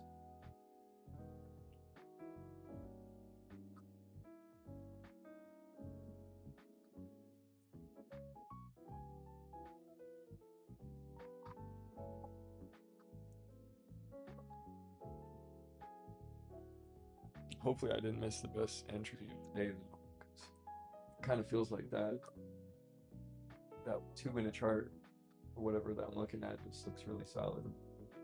Entry was really good. There could still be a better trade though that returns a bigger amount, but the risk may be greater. Okay, I gotta plug that in.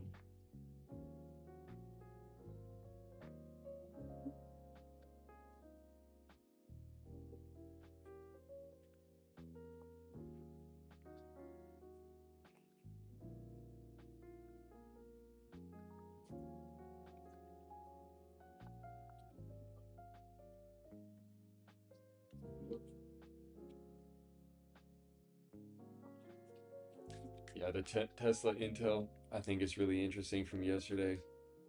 They announced the Intel partnership with Tesla on the Terafab, working on the infrastructure for the chip design and fabrication. I think AMD's next, so just remember Tesla and Intel, they just did an announcement a couple days or yesterday. I think Tesla is going to join and partner with AMD and Lisa Su, CEO, in the next month, sometime in April, probably. I think the AMD Tesla is going to be a thing. I think what Elon's going to do is he's going to reach out and connect with all the suppliers, all the manufacturers, all the infrastructure providers, including SMCI. So SMCI will come after AMD. He's going to he's going to bring them all in. They're all going to be working on the Terafab together. It's going to be a massive project.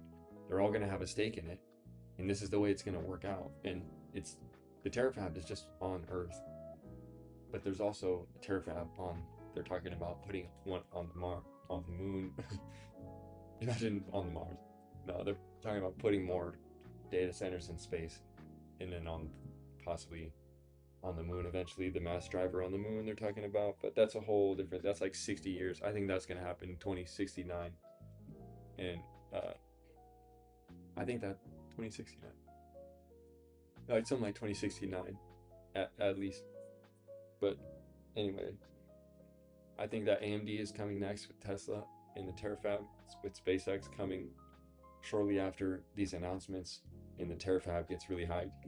So Intel, then AMD, then SMCI, and who else? There's ASML. I don't really know too much. I know ASML is really important, but between NVIDIA and ASML, after that, there's got to be there's got to be something there. So that's just my idea. That's what I'm thinking. And I think that's part of the way that it's going to work, and that it's going to be funded, and that it's going to be beneficial mutually. It's not going to be just Tesla just doing it themselves. It's not going to be like Tesla MC, like TSMC. No, it's going to be actually like all of American super intelligence labs and artificial intelligence and compute manufacturing companies and cloud hosting companies like AWS, Amazon, and Google. They're all going to have a part in it. And it's probably going to be more expensive than just one location or one thing. But they're going to have to start with something, start somewhere. So this is the very early stages of what I think and believe to be Tesla's master plan, or Elon Musk's master plan, for how actually this is going to work, how it's going to be built and then become useful and then become profitable. So it's going to take a few years probably, but going into 2030, we're going to see massive progress with AI compute and automation, and even further models that have capabilities that just the inference capability in the cloud is where a lot of the value, the cloud and the data and the inference.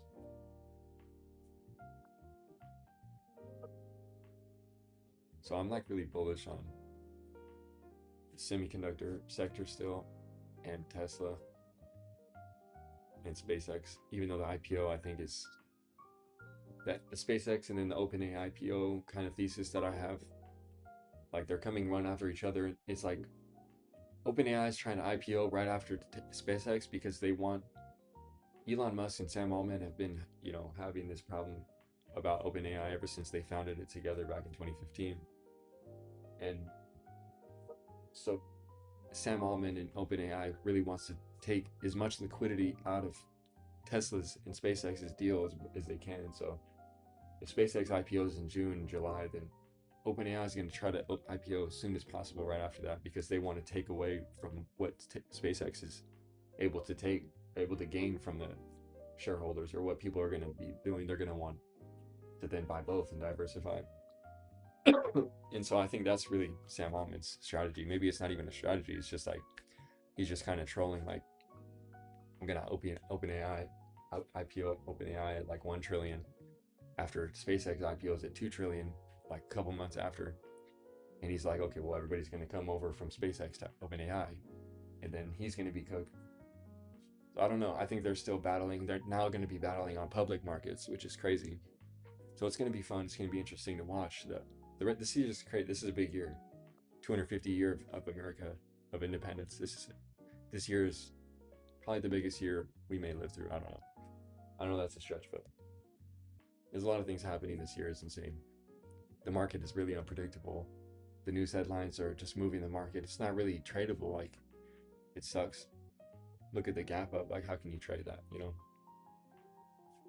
Anyways, there's a lot of things happening this year, and it's a big year. We're gonna look back. Like 2026 was the year, and I heard this from somewhere. 2026 is the year that we'll look back and every business was up for grabs. Every industry was up for grabs as well. Because the tools that we have right now, you can go ahead and, if you know what you're doing, you can take the tools that we have and just reinvent any business, and you could differentiate it, make it unique, add more value, add more tooling or capabilities, make it more user friendly. There's a lot of things you can do right now that you couldn't do a couple years ago, and you could almost replicate any company. So everything's up for grabs right now, including the biggest companies, everything. So it's a crazy time, and that's why this technological revolution with AI in the 2020s, the roaring 2020s, is what it's all about. Roaring 2020s, okay. We've been saying this since 2020.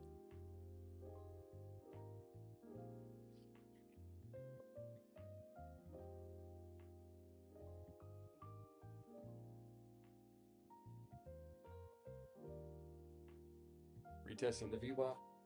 Yep. Contracts probably back to the same price. It's enterable, 676.61. Yep.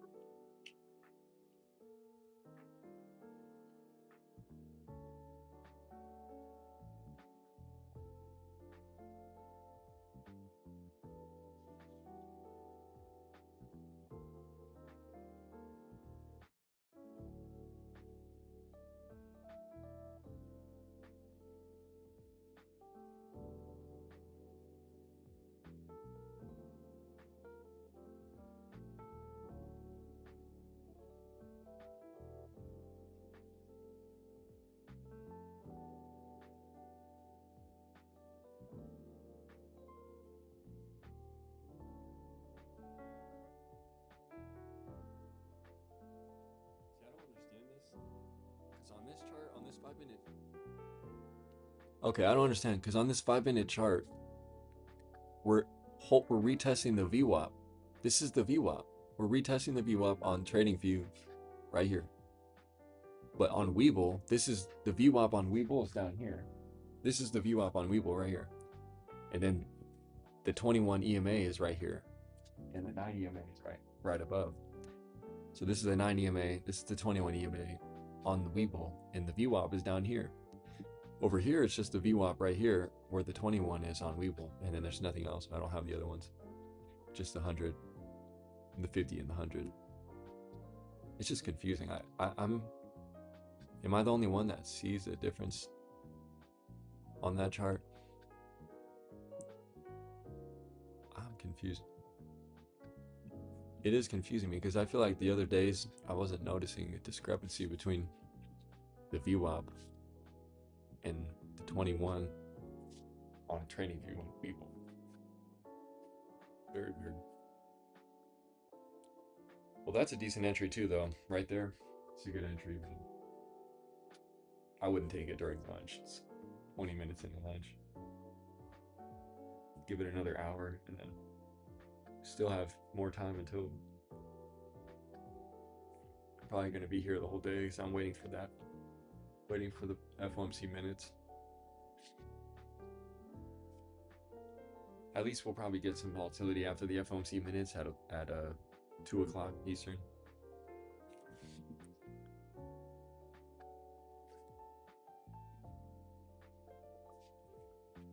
maybe I won't hit a 200% trade today, but maybe I'll make something. Hopefully I can actually profit something. I really wanted to take the risk today. I wanted to get on this morning and just go long off the open and just ride it into new highs, but that's not quite what happened. And I couldn't really take that trade after we didn't hold the VWAP after the first few candles there. But it's been doing well since, and it's been playing out the upward movement, but we haven't really got above 676, which is big, and a high day, which is, if we get to new high day, that confirms my whole bias and everything I've been talking about today. So that's really all I'm looking for. And I've been waiting since the open, since yesterday at midnight. I was thinking about this exact trade where I'm looking for us to gap up. We're gapping up 2%, and then we rally, big green candle, close at high day. And whatever happens the next day or the rest of the week is, dependent on other things. But today specifically, I think, is one of those days where we get that move. And that's just what I'm expecting. So I'm either going to capitalize on that or not. So I have to wait now until FOMC minutes and see if we can correlate that, all those together, and get a better entry. The contracts will be much cheaper. I'll probably be able to get it'll be probably easier to run a contract in the money closer to the end of the day anyway, which would be more beneficial for what I'm trying to do. I really don't want to trade a couple strikes out the money and swing it intraday. Like, that's what I want to do, or that's what I wanted to do, but it's not really worth going 3 strikes out 30 minutes after the open and then swinging it for 4 hours and then being down 50%. And then when you could have just took the trade after those 4 or 5 hours and made 200% instead of being down 50%, not even getting to break even. Like, this happens all the time. So it's just based on my experience. Most of the time, it's better to be more patient. If the trade doesn't come up, it doesn't. But everything so far is playing out. We're retesting the VWAP on TradingView. It looks great. We're in the middle of lunch. Still have plenty of time. The bullish trade that I'm looking for can happen in a couple hours, and then that's it. And then call it a day. And then tomorrow will be 100% dependent on how we open, because the overnight price action it's been a big deal lately.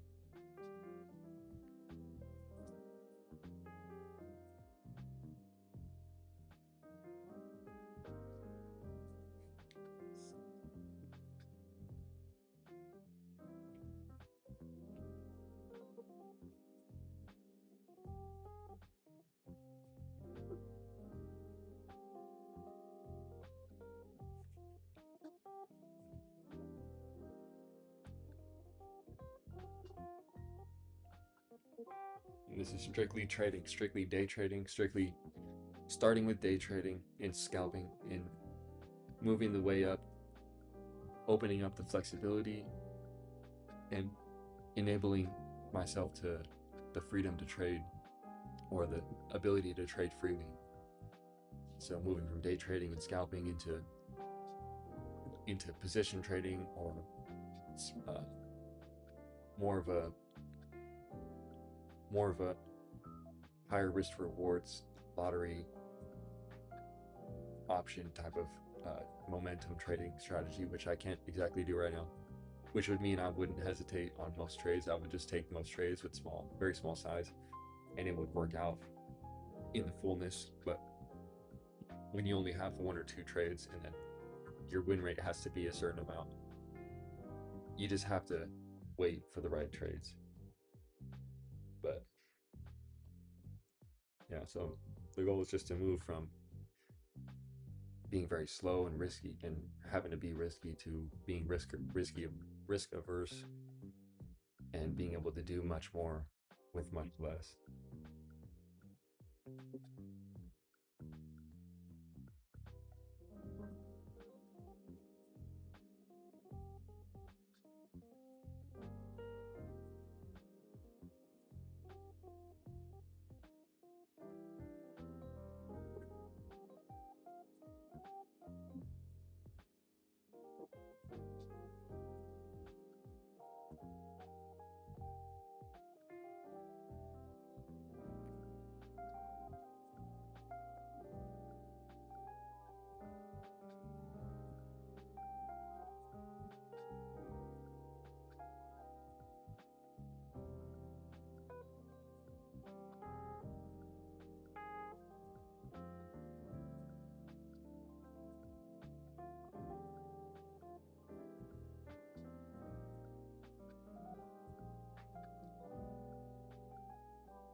everybody's excited about Meta after they drop one model now. Now they're going to chase it back up into the 600s. They were scared of it a couple of weeks ago. I was literally looking at the chart saying this is a good buy. It's really cheap. On the longer term time frame, it's barely even sold off. Everybody was saying it's down bad, getting cooked. It was only down like 15% after going up like 1,000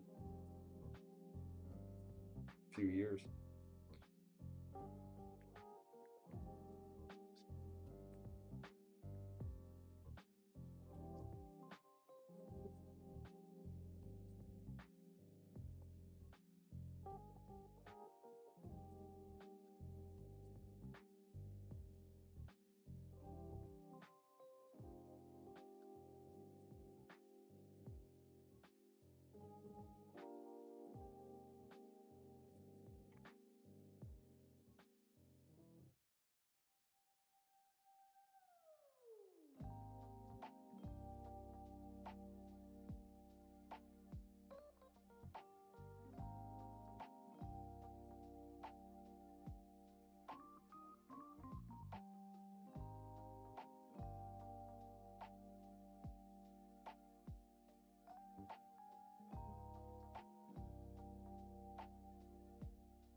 $675.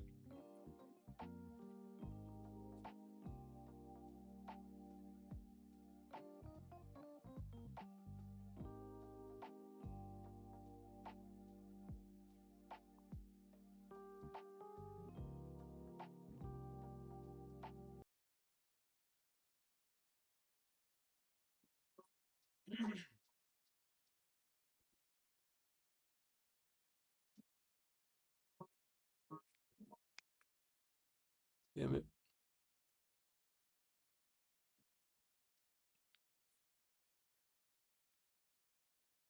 The screen cut off, did it?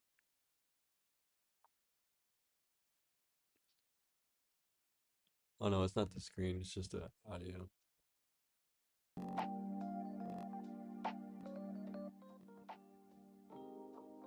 Let me switch this up a little bit.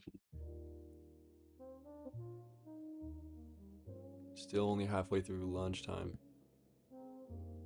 Gotta be patient for like another hour and a half until FOMC minutes.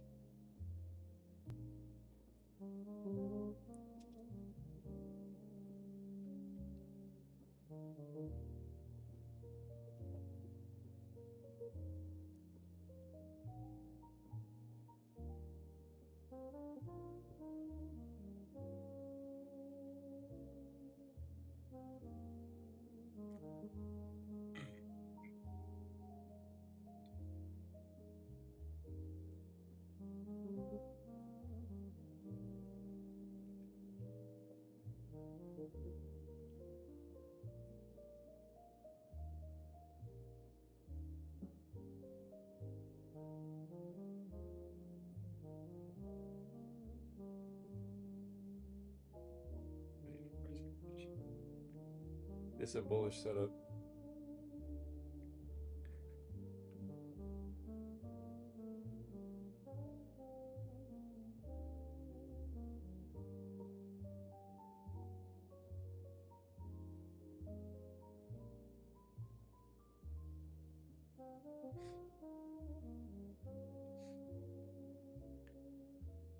Always just looking at either the trend line is either above and we break above and then change the trend, or the trend line is below and then we break below and then retest and then change the trend.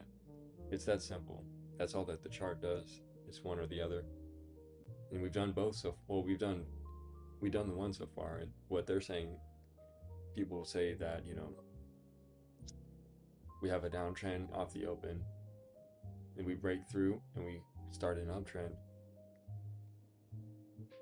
and then they're expecting that turns back into another downtrend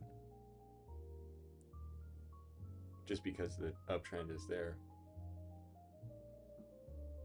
But it's unreasonable to expect that when we're above the VWAP. But then again, we were below the VWAP technically the whole time when we made the, or at least on this chart, until halfway through the bounce, the trend change intraday, only until we closed above the VWAP, and then there wasn't much left. So it's hard to look at it as much of a trend at all, and more of just consolidation.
Waiting for Fed minutes.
Still bullish.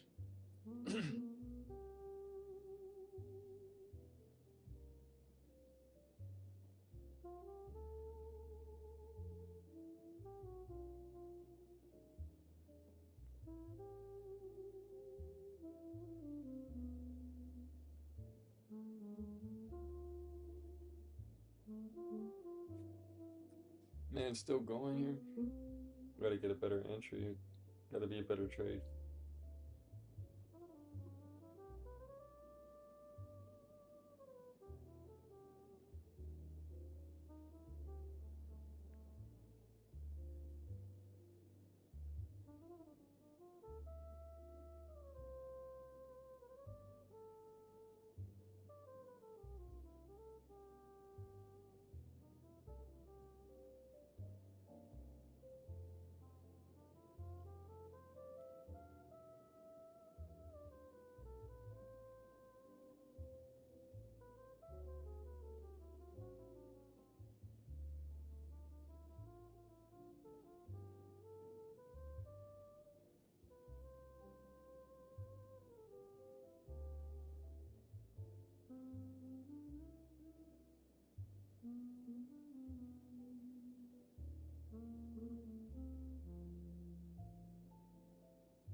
Yeah, it looks like Meta's new model is actually beating out Open GPT 5.4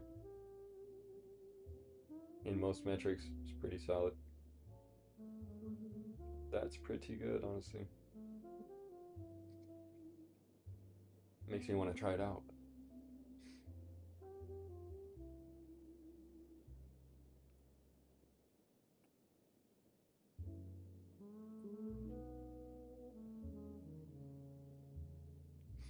All you got to do is ask Meta AI their new model. Ask them, what prices the S&P 500 are going to close at today or this week. That'll be my benchmark. I just set a new benchmark. As soon as the new model comes out, I'm gonna ask it from now on. Which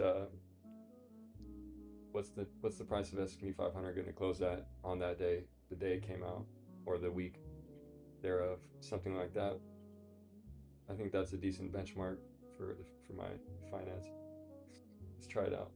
I don't know if I could even use Meta AI's new model though, to be honest.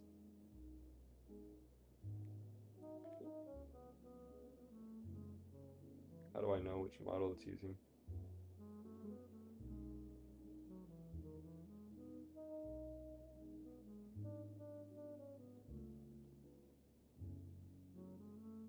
What price will the S&P 500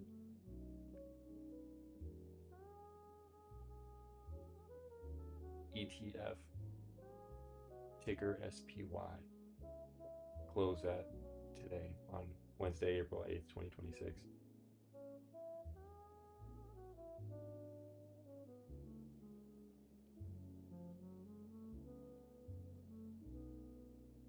Let's see. Do I have to log in?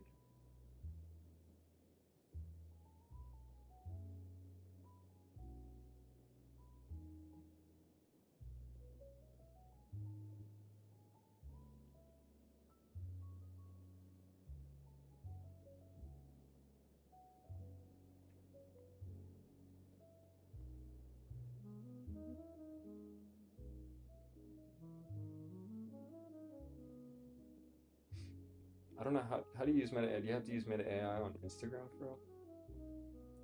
I think you might have to use it on Facebook or Instagram, which is weird. How do you use it?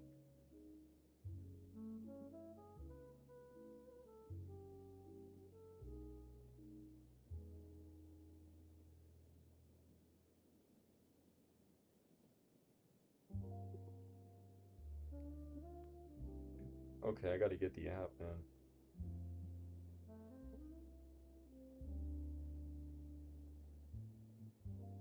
Meta AI assistant and glasses.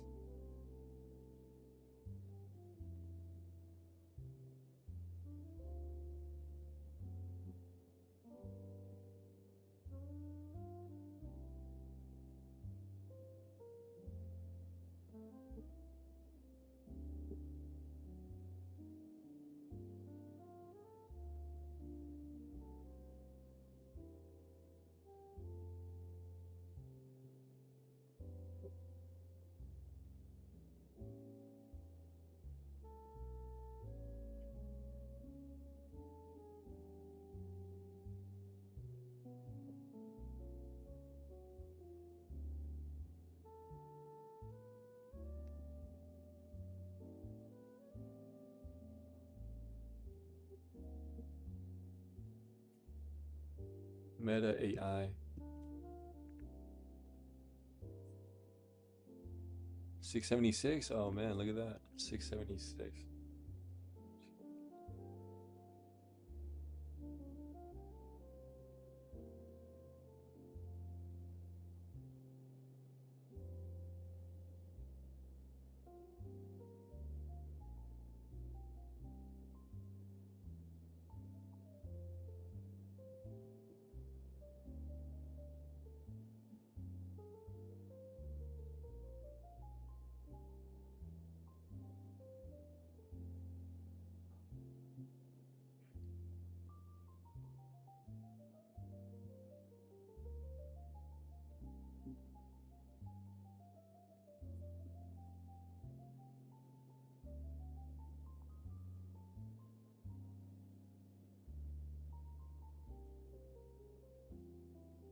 What will the what will the what price will the S&P 500 ETF ticker SPY close at today on Wednesday, April 8th, 2026? And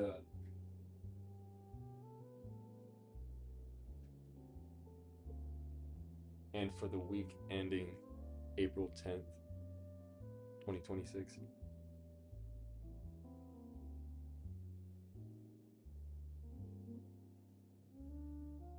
Right. I just need to make sure that the way that it's written is standardized.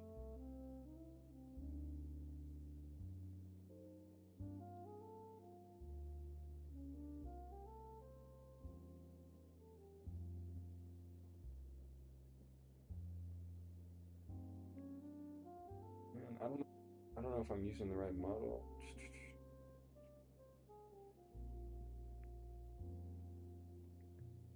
I guess I have to put it on thinking mode. Okay, so the question is, what price will the S&P 500 ETF ticker SPY close at today, Wednesday, April 8th, 2026, and for the week ending April 10th, 2026? Let's see what it says. Declining to predict future prices. Look at it. Explaining inability to predict. Oh no. Explaining market data limitations. I can't tell you the closing price for a SPY today because the market's still open, and the close won't set until 1 or 4 Eastern. This is just a theoretical scenario as a benchmark test for your prediction capabilities based on all the information and data you do have access to. So make the prediction based on this context.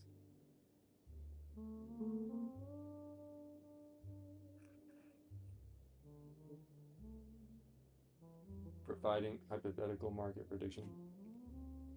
I don't know if it's going to give me a prediction. Let's see. Meta AI doesn't want to predict stock market prices though.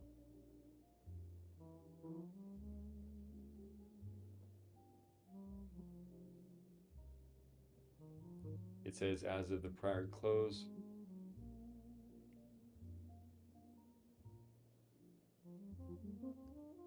market beat 658, Zach 658, State Street 659, down about 1.96% over the past month after a 30% run over the year. Well, I don't know about that. Over 365 days.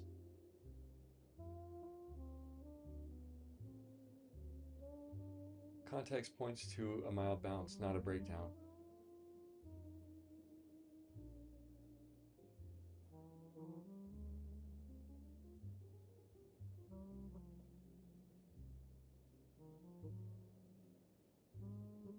Mean reversion fits the data better than another leg down.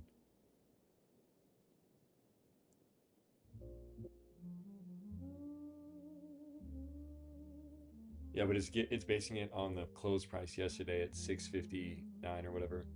It's saying theoretically close would be 661.75 today, which is about $2.80 above the print yesterday. But it's not taking into account the gap in the current price action intraday. So that's not really as useful. And same thing for Friday, it's saying 665 basically, 664.90.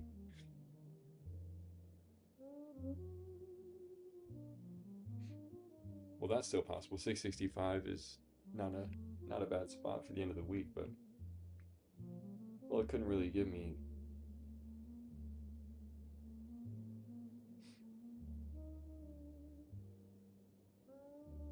I may have to prompt it differently so that it can do a theoretical prediction based on all the information, but maybe it doesn't have access to that current information. It's like intraday.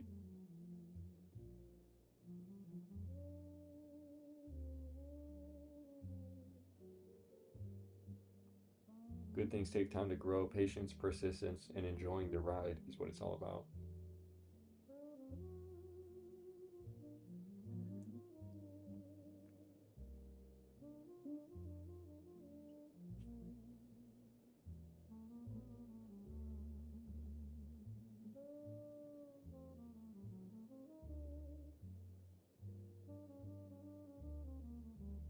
Well, not much success with the Meta AI benchmark. Trying to get a daily prediction on the price. It's not very accurate. It's basing it off of yesterday's close and not the price action right now, as of right now at 675. So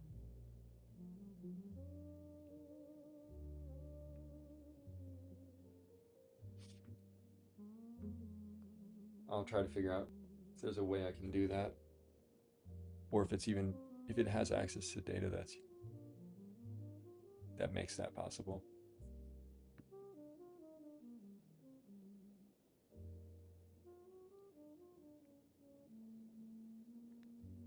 We're still at 676. Wow.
I want to see it. I want to see a better entry in the next 1 hour until Fed minutes FOMC in about an hour. So it's getting closer. Looking for a better entry. We're getting up there over 676 holding. This is really solid so far.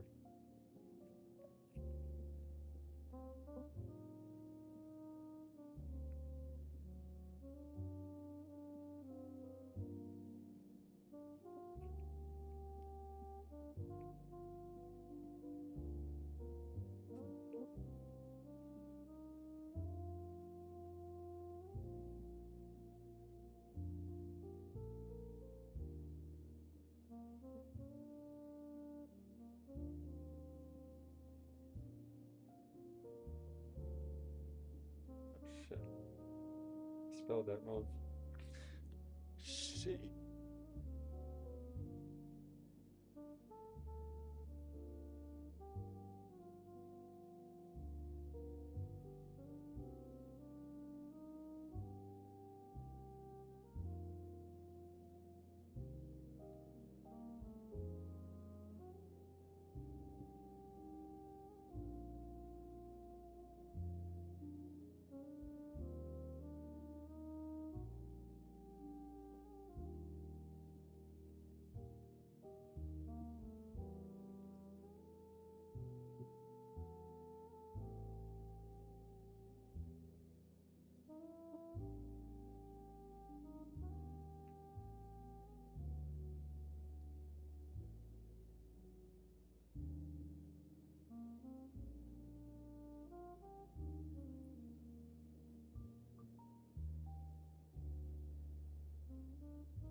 Lunch is finally over.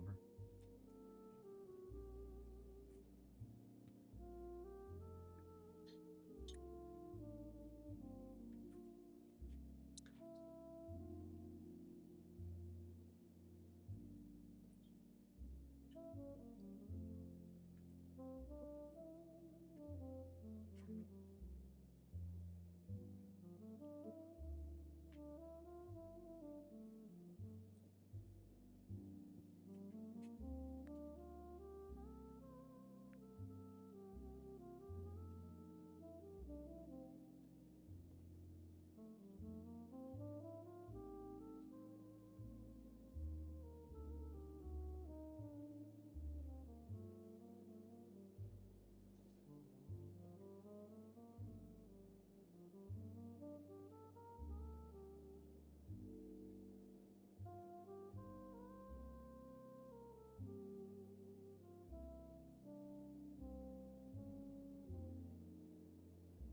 1 hour from now, FOMC minutes. Get a bigger move. We're gonna capitalize on it. 1 hour until FOMC.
All right, let's get a nice pullback for better entry.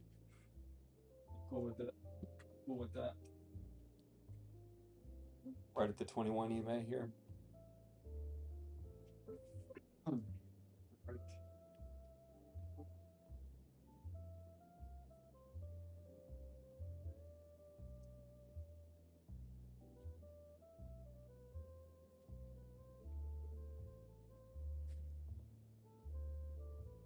Let's see.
Super intelligence lab.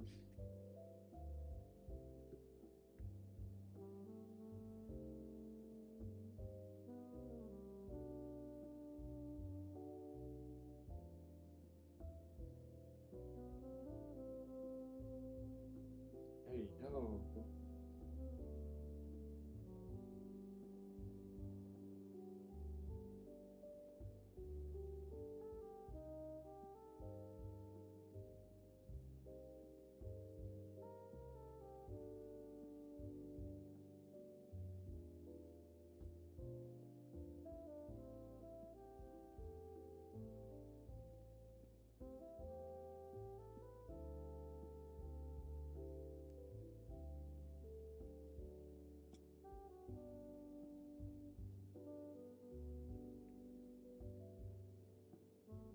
Intel's up 10%, 25 million in single leg call buying flow intraday. That Intel Core.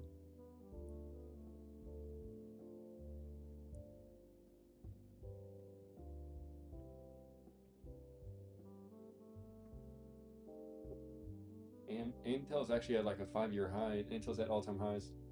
I think AMD's next. AMD's next in the next couple of months.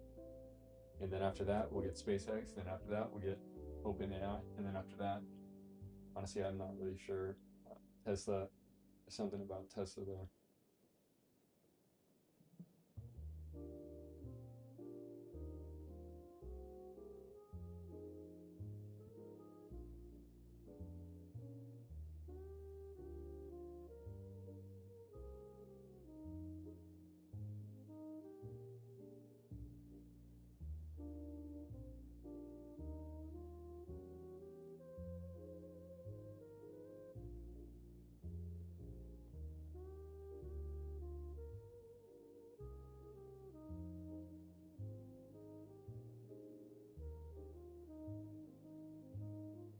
There's nothing happening. The only thing really happening is just the Meta AI that just came out, and the new model. Everything else is there's nothing else happening.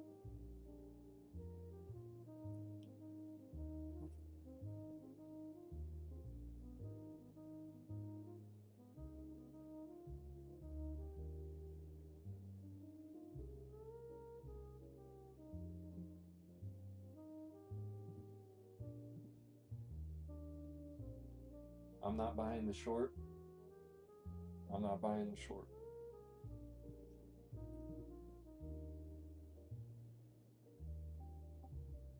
Meta Muse Spark. Is that a good name for a Meta Muse Spark? Yeah, Meta AI Muse Spark. Meta Muse Spark. Open AI Chat GPT. Like what? X Grok. X AI Grok. Meta AI. Muse Spark. I don't know. They should have used like Prometheus or something, like something more like something more historical, like Prometheus, something like a Greek god, something more like that. Like Meta Prometheus. Like I feel like that would have been better. I don't know. Or Zeus. Meta Zeus. Meta Zeus.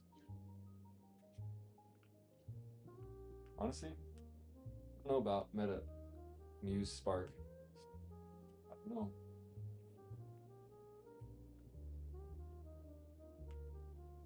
That's what it is though. Meta Muse Spark. Lock in. Just waiting. 45 minutes till power hour. I need a standing desk. I need to stand up. Can't sit down. Meta's up 9%.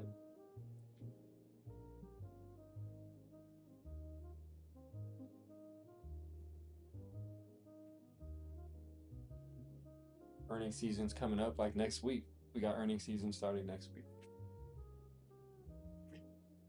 That's the other thing. We're gonna get real numbers. Fundamental data is catching up. We're gonna see where we're really at. The market's looking for something. bring the money from the sidelines.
What are these contracts looking like now?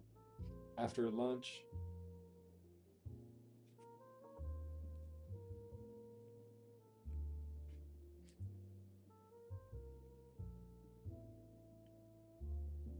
the contracts are literally the same price. Like they're still up 676 call, 86 cents, 675, $1.45 now. So it's honestly the trade is less attractive here, but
Yeah, the semiconductor leverage, 3x leverage ETF, SOXL. It's up 18.5% today. It's all the way up to 67. SOXL is huge, and I really love trading SOXL, but it's been moving really, really good lately. But I'm not trading all ETFs, only SPY. At least until until further notice. I probably won't trade more than SPY as an individual ETF until the account's like 5,000. Past that, then I'll be opened up to trading different names. But basically, until my account reaches like 5,000 or somewhere around there, upward up in that level, then I'm just going to stick with SPY 100% of the time for consistency's sake.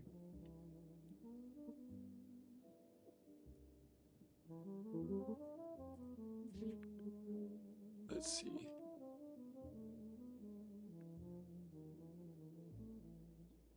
%, 51.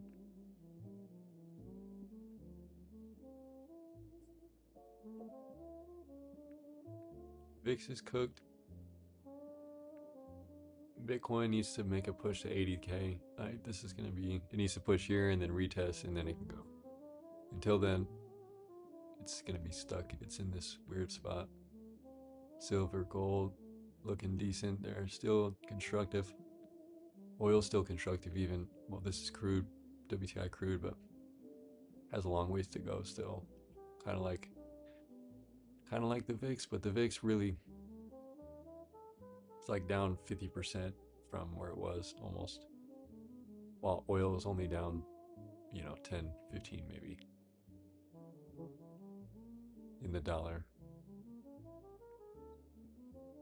Down a little bit, 2%.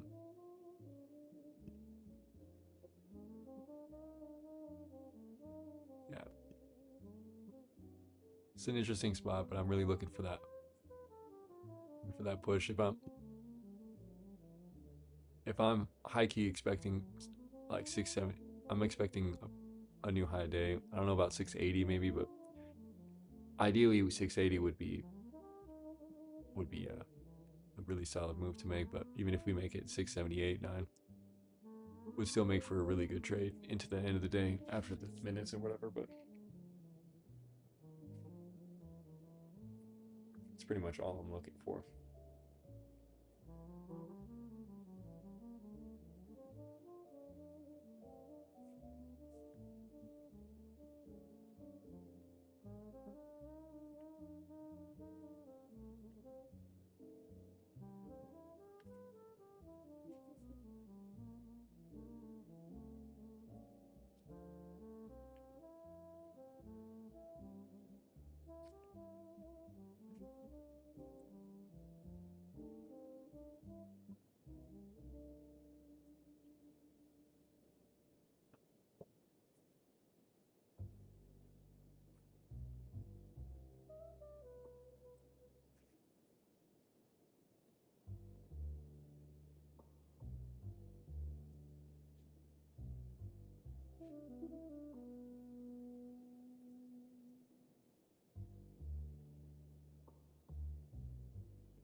All right.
A little bit of uncertainty, a little bit of bearish sentiment coming out, but it's nothing really to take seriously. Still looking at the same move higher. Looking for a new high day, really closing at high day, but I want to get a good entry. We've got still like 30 minutes until apparently I think the Fed minutes are supposed to come out today. It's Wednesday.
What are these contracts at right here?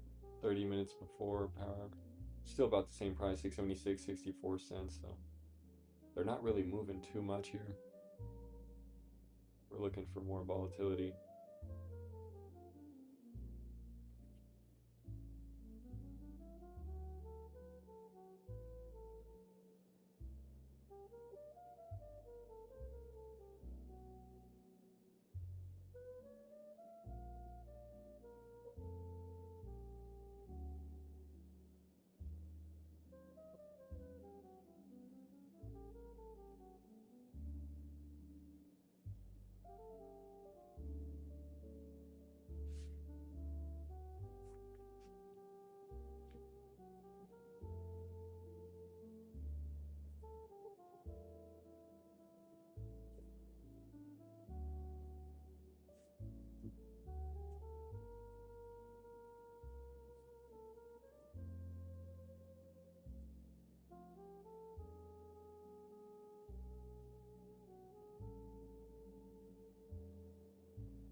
right off the 21 EMA here, or 21 EMA on Webull, the VWAP on Trading View. I don't know why, but that's the way it is for some reason right now.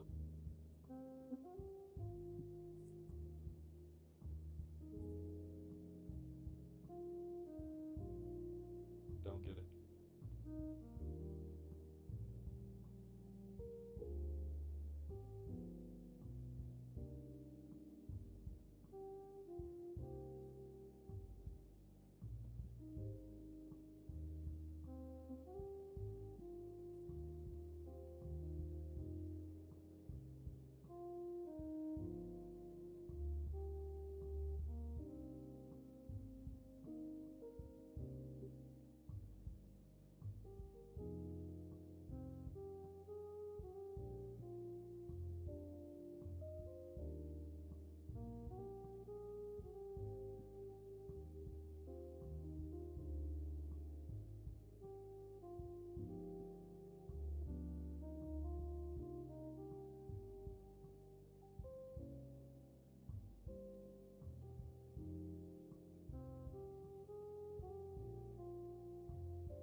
Contracts are holding their value really well.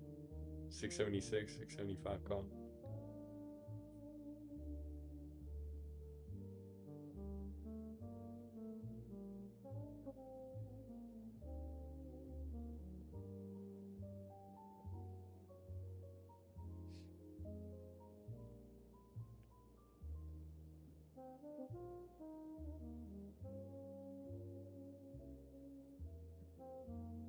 I like this spot here.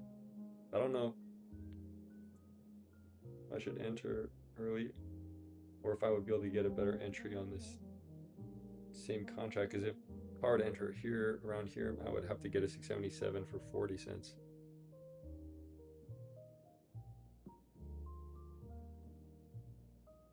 The low a day is on 18 cents. Actually, the contract's kind of losing value a little bit right now. 676 is back down to 60 cents here, 56 cents. So we're kind of we're getting a bit of a red here, a little bit of uncertainty being introduced back in the news or in the headlines, but I don't really think it's too much to worry about. 676 almost could have gotten an entry right there, but it's not really the ideal spot here yet. Still, I think the Fed minutes are supposed to come out 20 minutes or so.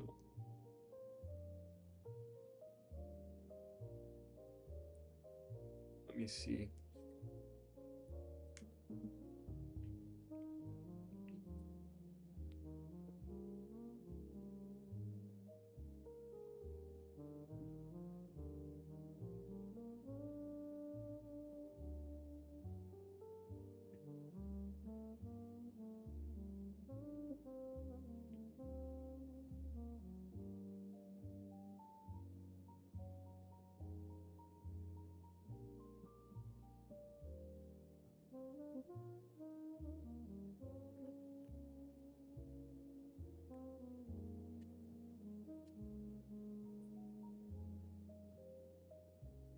I need more confirmation or entry because we need momentum.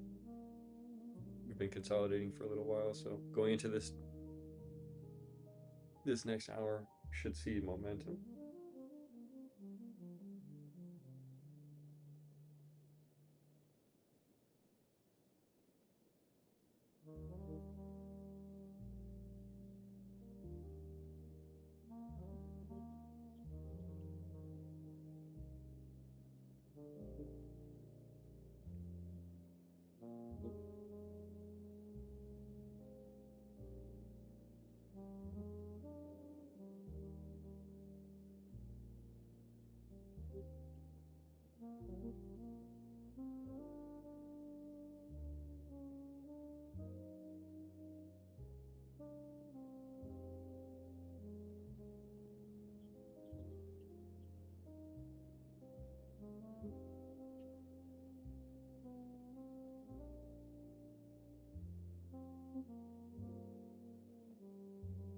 It's a solid spot off of the 21 EMA here and or the VWAP.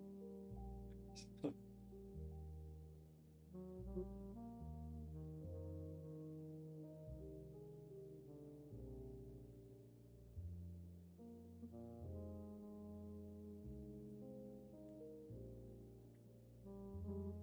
not really seeing anything about minutes though.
going 675.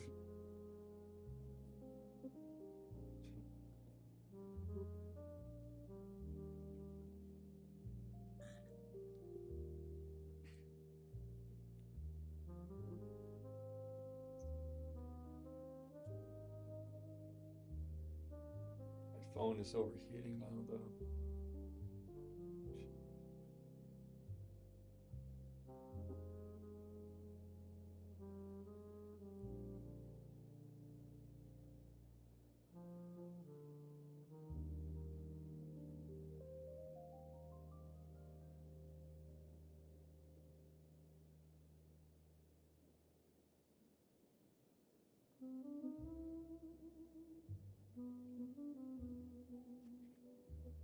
Oh man, my phone is so frozen that it's like phone gets so hot after this long that like I can't even take a trade because my phone is like melting. It's totally frozen. Like I can't even afford a new phone, but okay, well, wow. I'm just gonna have to enter this trade right here and just I like this confirmation. I'm gonna probably enter the 677 at 40 cents. Pretty cheap. Low days at 18 cents. I would ideally like to get a better strike than 677, but I mean it's only $1.50 away.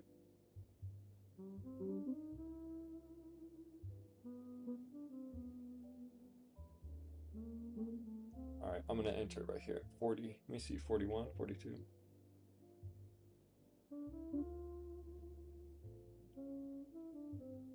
No entry. Oh, I got an entry actually. 677 call. Entering the 677 call and SPY at 41 cents right here. All right, I'm in the 677 at 41. I'm just gonna tweet it too, just because I've been talking about it all morning. Whether it works or not is not, but we have like 15 minutes still until what I think is the FOMC or Fed minutes. I don't know how impactful it's going to be, or if that's. I'm not seeing anybody else talk about it, so it's interesting.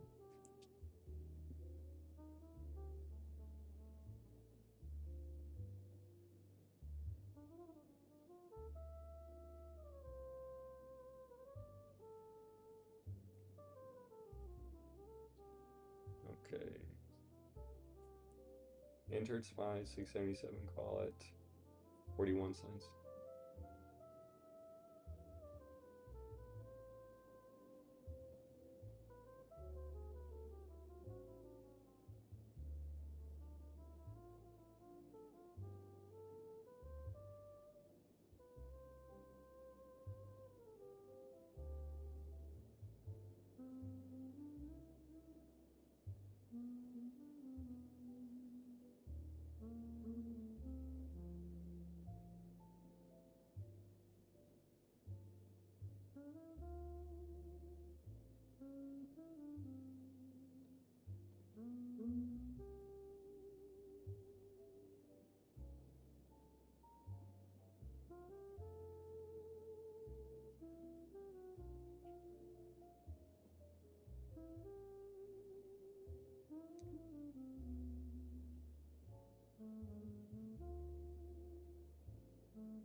Okay, yeah. Six SPY 677 call. Man, my phone is so messed up. I can't even type. It's like just so hot. Like it's like, man, I really need to buy a new phone, but I can't afford one right now. Anyway, entered SPY 677 call at 41 cents. Low a day is at 18 cents. Looking to move in the money.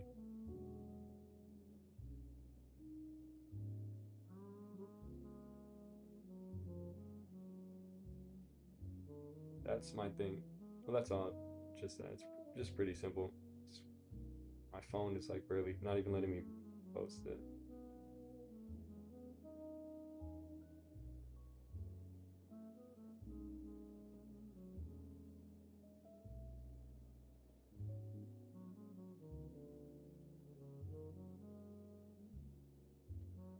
All right, now we just be patient, see how the trade plays out. See that high day is at the 677, so we break that, make the new move, go in the money, and that's the trades. Should be solid. We'll see what happens though here. Gotta get my phone cooled down. What's going on? Phone's trip. Wait, I don't know what to do. Can't really do anything. Can't really put it in do not disturb because I'll be getting notifications like every freaking 10 seconds.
And my phone is tripping.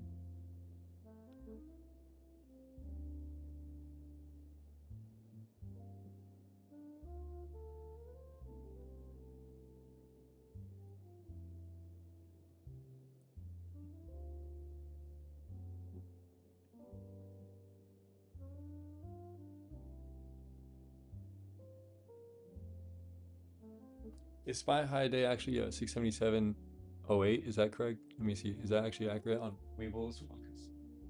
I don't know why they're different, but yeah, the high day is 677.08.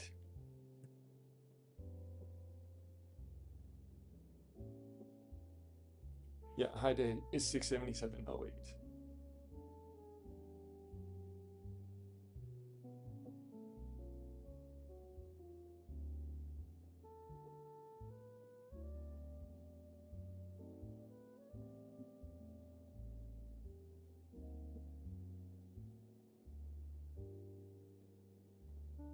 Man, my phone is like, this is crazy. Okay, let's see.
Oh, my phone is like just unbelievable cooked.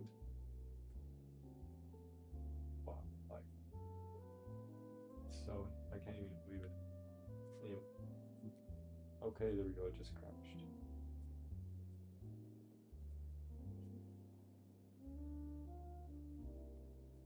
Okay, I'm gonna put my phone on do not disturb for a couple minutes because I don't know if it's just like all the notifications coming in or what, but my phone is like overheating.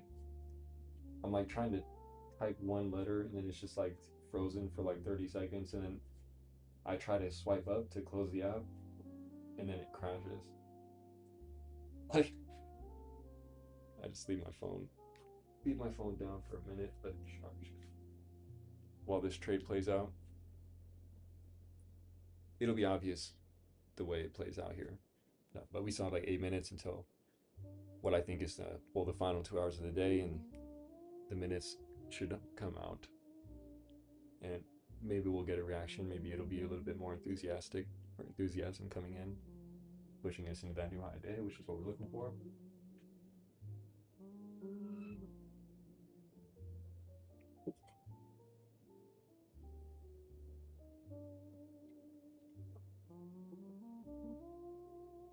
I'm hungry though. I gotta make some food soon after the market is closed.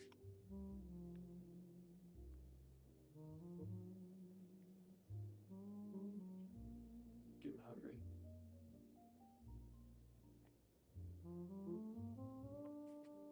Mm-mm-mm.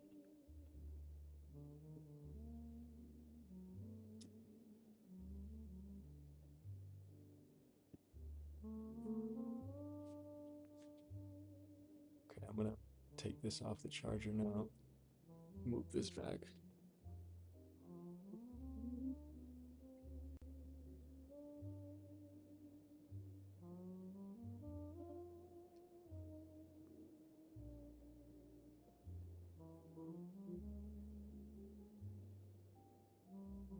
Okay, there we go. Locked in. Trust the process, slowly but surely.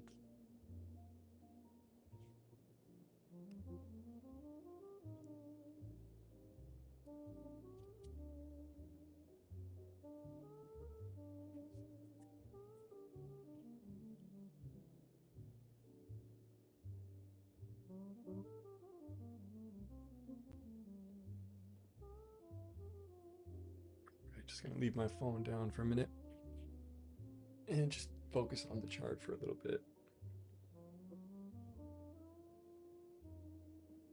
See, we get this move coming in.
Okay, I need to pump the vibes up, man. Here we go.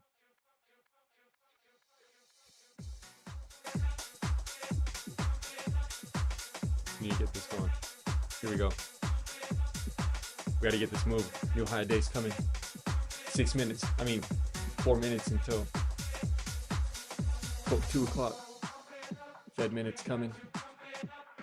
This chart's gonna be all the way. New high day. Let's send it. Gotta pump it up. I'm already in the trade, doing it. 677 call, 41 cents. Looking for it going the money. That's it. It's the only thing that matters. And we let it run.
Need to clear relative highs.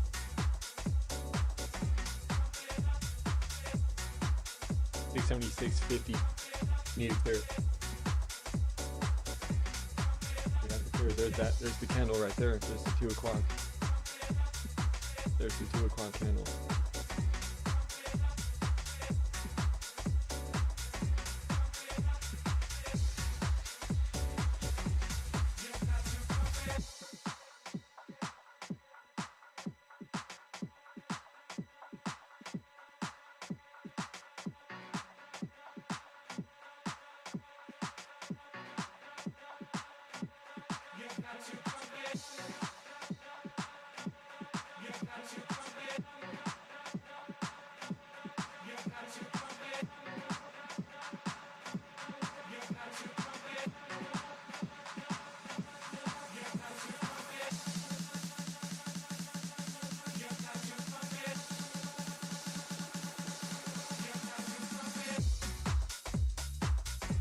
The contract's still at 40 cents.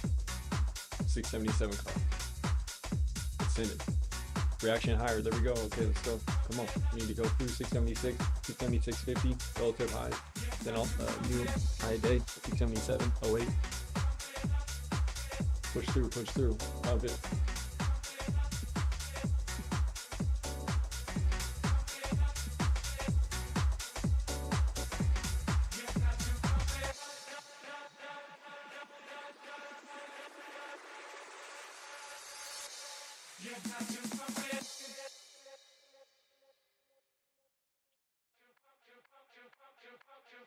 Run it back. It's not over yet. Just getting started.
Let's clear relative high, 676.50.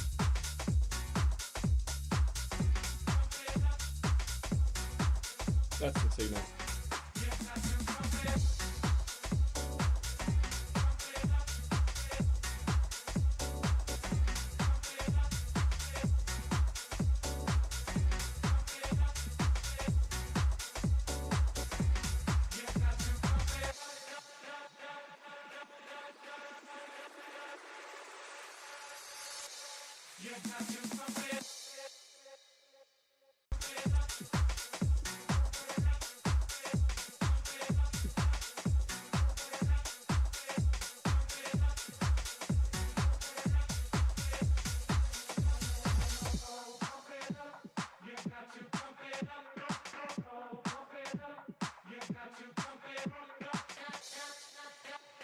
Nothing on the Fed minutes. Honestly, I don't even know if it even happened.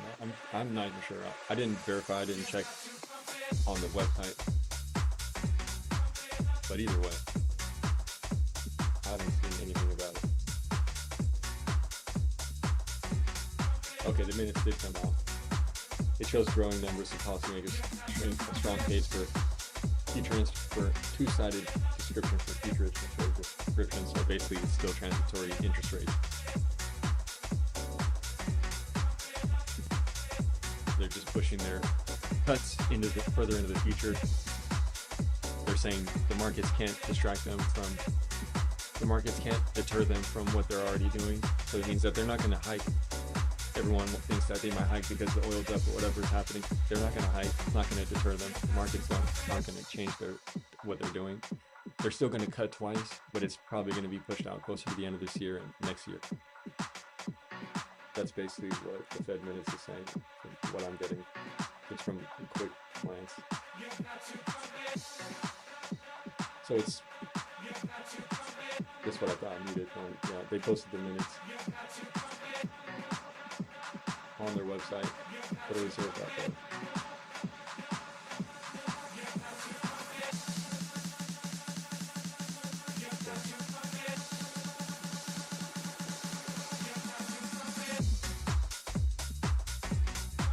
You get through 76.50, new high days coming.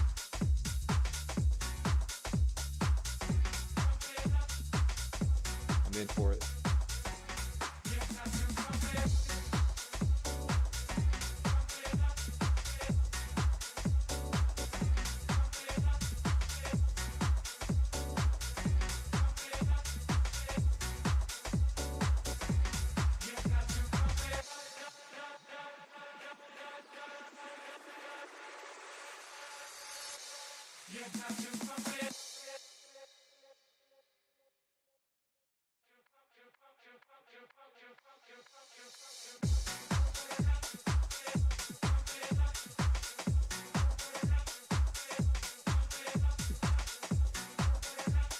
Rate cuts are transitory. Inflation, transitory. It's at 2%. True inflation is under 2%. We get the next inflation report on Friday. So give it another month. And we still have a halfway point as well. So we have room to go.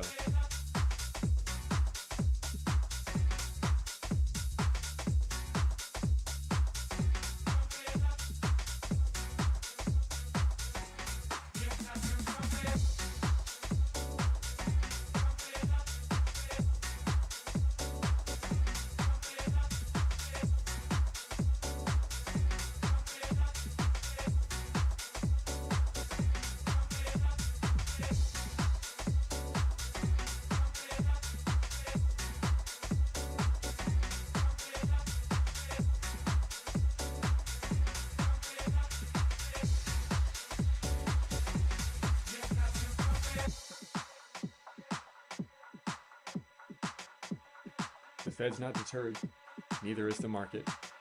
Send it.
I'm not even gonna look at the contract, nothing until we get through that 676.50 and bust through and push through towards that high day. We're going there. Then I'll look at it. Then I'll take a look. We'll see where we're at. I'll just make a decision. Right now, I'm still waiting for that bust through 676.50 relative highs. Can we get it? Momentum taking out, volume taking out. Here we go.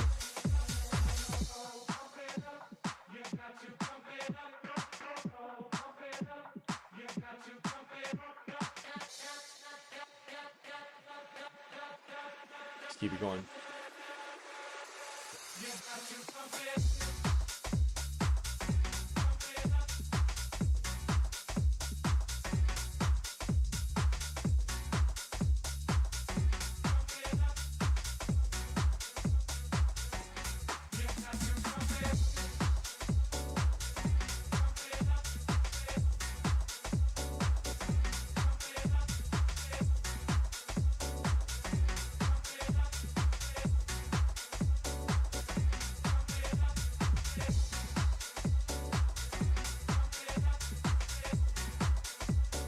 Huge move coming, huge move.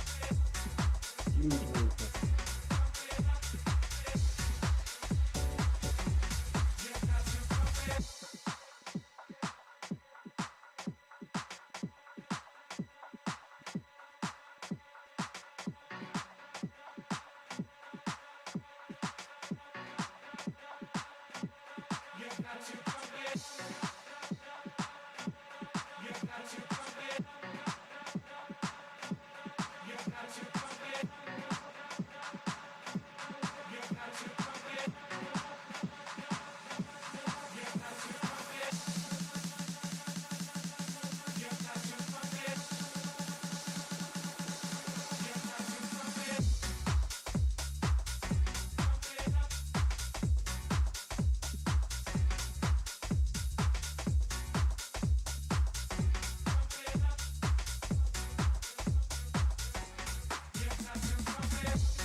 Let's go.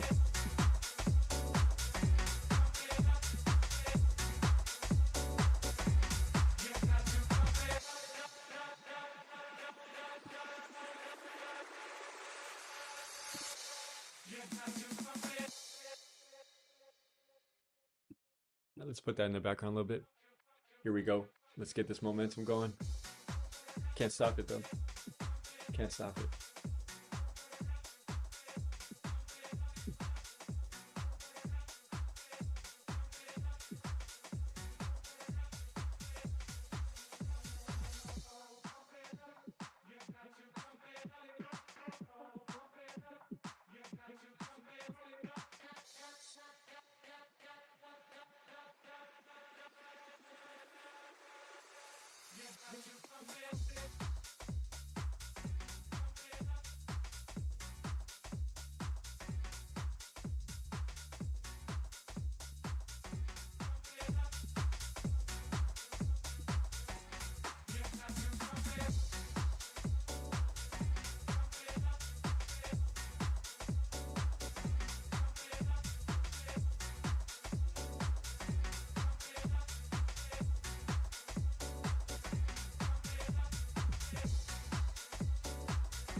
Let's get to pumping.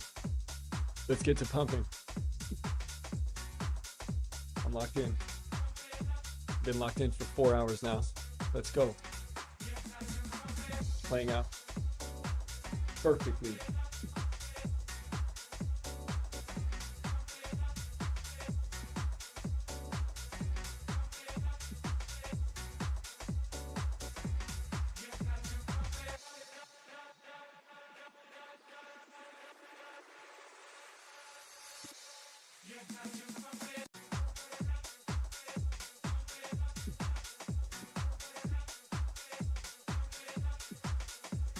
Boom, 5 minute close.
There'll be some crazy gas to fill. Yeah, that's right. That's right. And we're through 50. Boom. We're still not there. High days like right there, you know? It's right there. See the volume come back in here. We just had like a pyramid of volume. We need another pyramid. Increasing volume.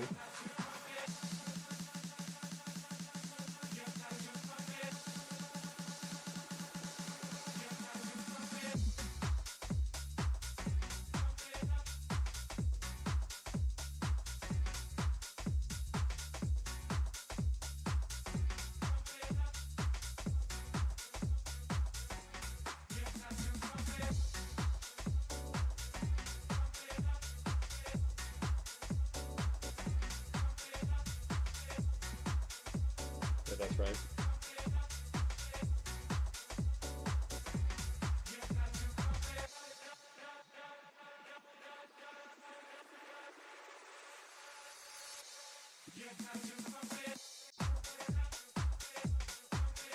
Yeah, send it. Yeah. Okay.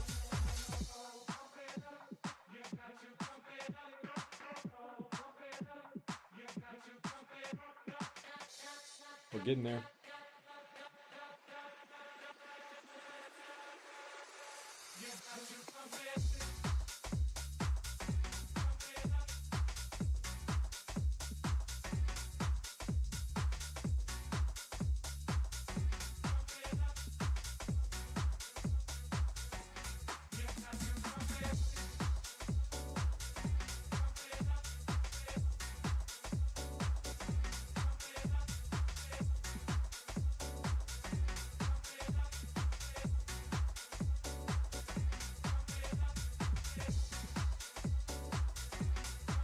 Oh, a little bit of red. Oh, 676. See what happens. Just gotta let it play out. We're not a new high day, not even close. Oh, almost there.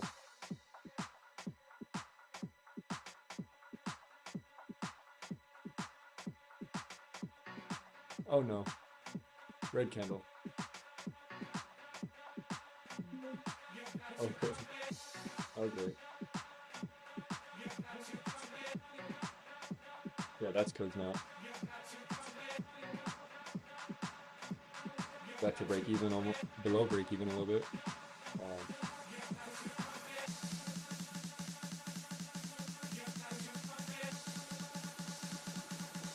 Well, that's an L right there. That's cooked.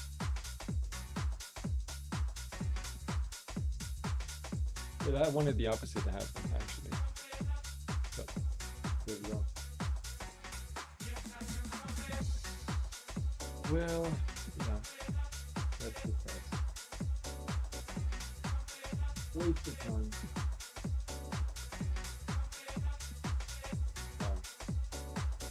There it is.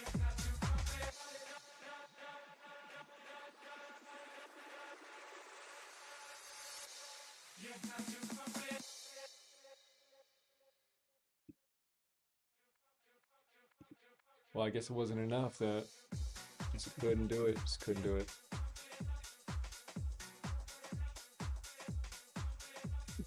Well, I'm just gonna let it ride, but yeah, I feel like I wasted the whole day, you know. It is what it is. I mean, I expect it to be a 50-50, basically.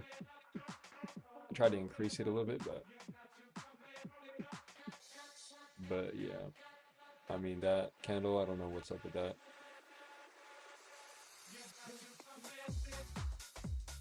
So it's either in the money or not.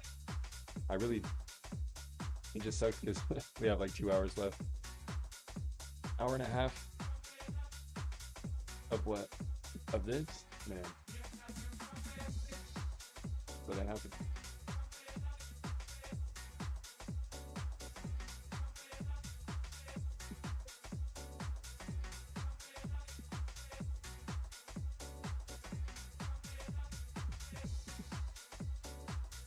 That's that's just a story. So consistent. So consistent. It's always more consistent than me.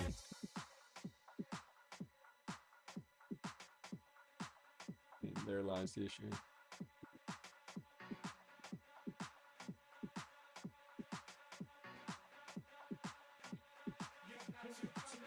Well, the trade is, I mean, I don't know. That candle just ruined it. It doesn't really matter what happens here now. Trade is good. So, I'm not looking for the trade to go against me like that.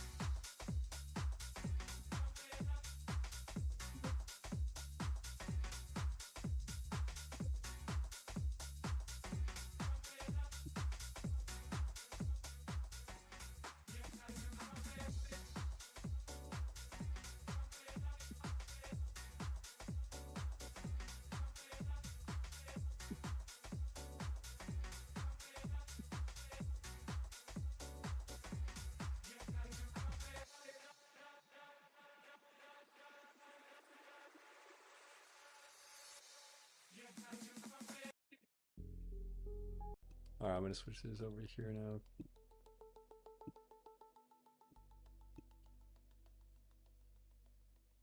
Well, see whatever happens now, I guess.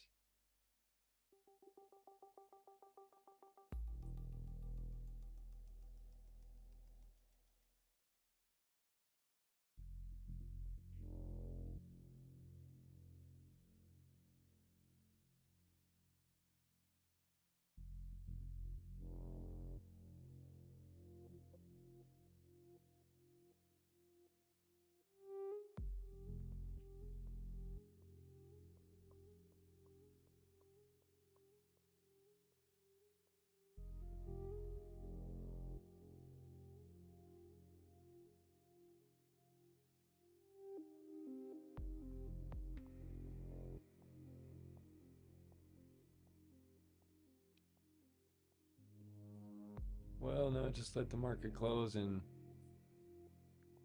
well, I don't know. I mean, this just negates everything here.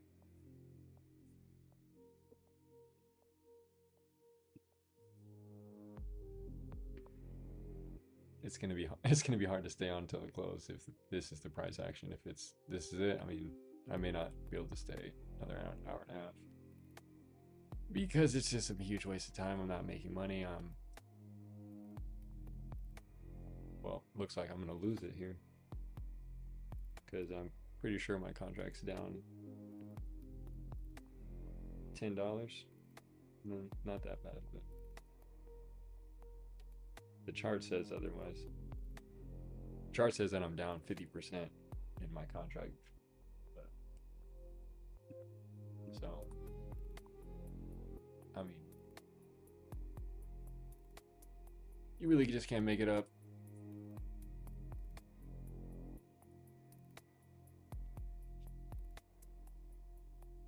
Okay, well.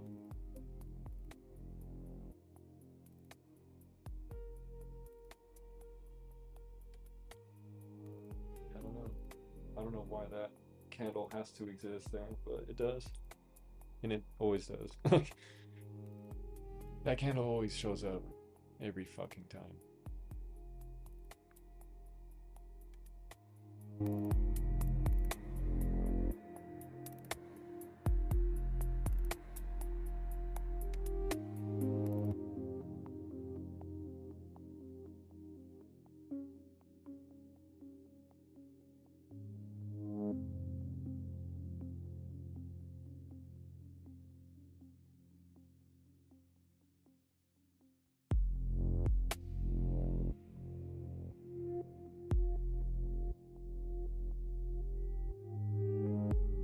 If it makes any low below that candle, I'm gonna close this here. I'm gonna have to get off. If we make a new low below this candle here, anything, if we just touch below this, then I'm more than happy to get off. There's no point in waiting for this trade.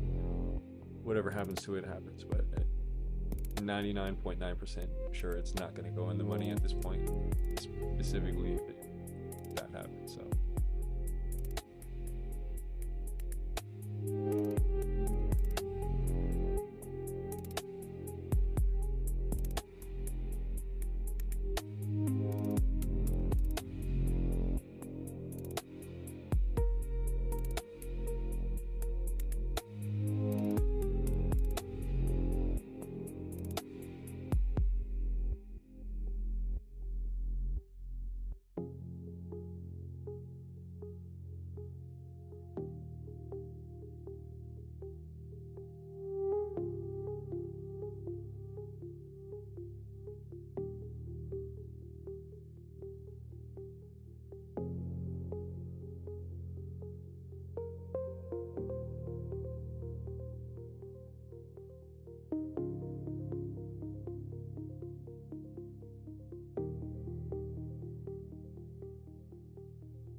Okay, well, there we go. We're breaking the low, so I'm gonna head out. So that's about it.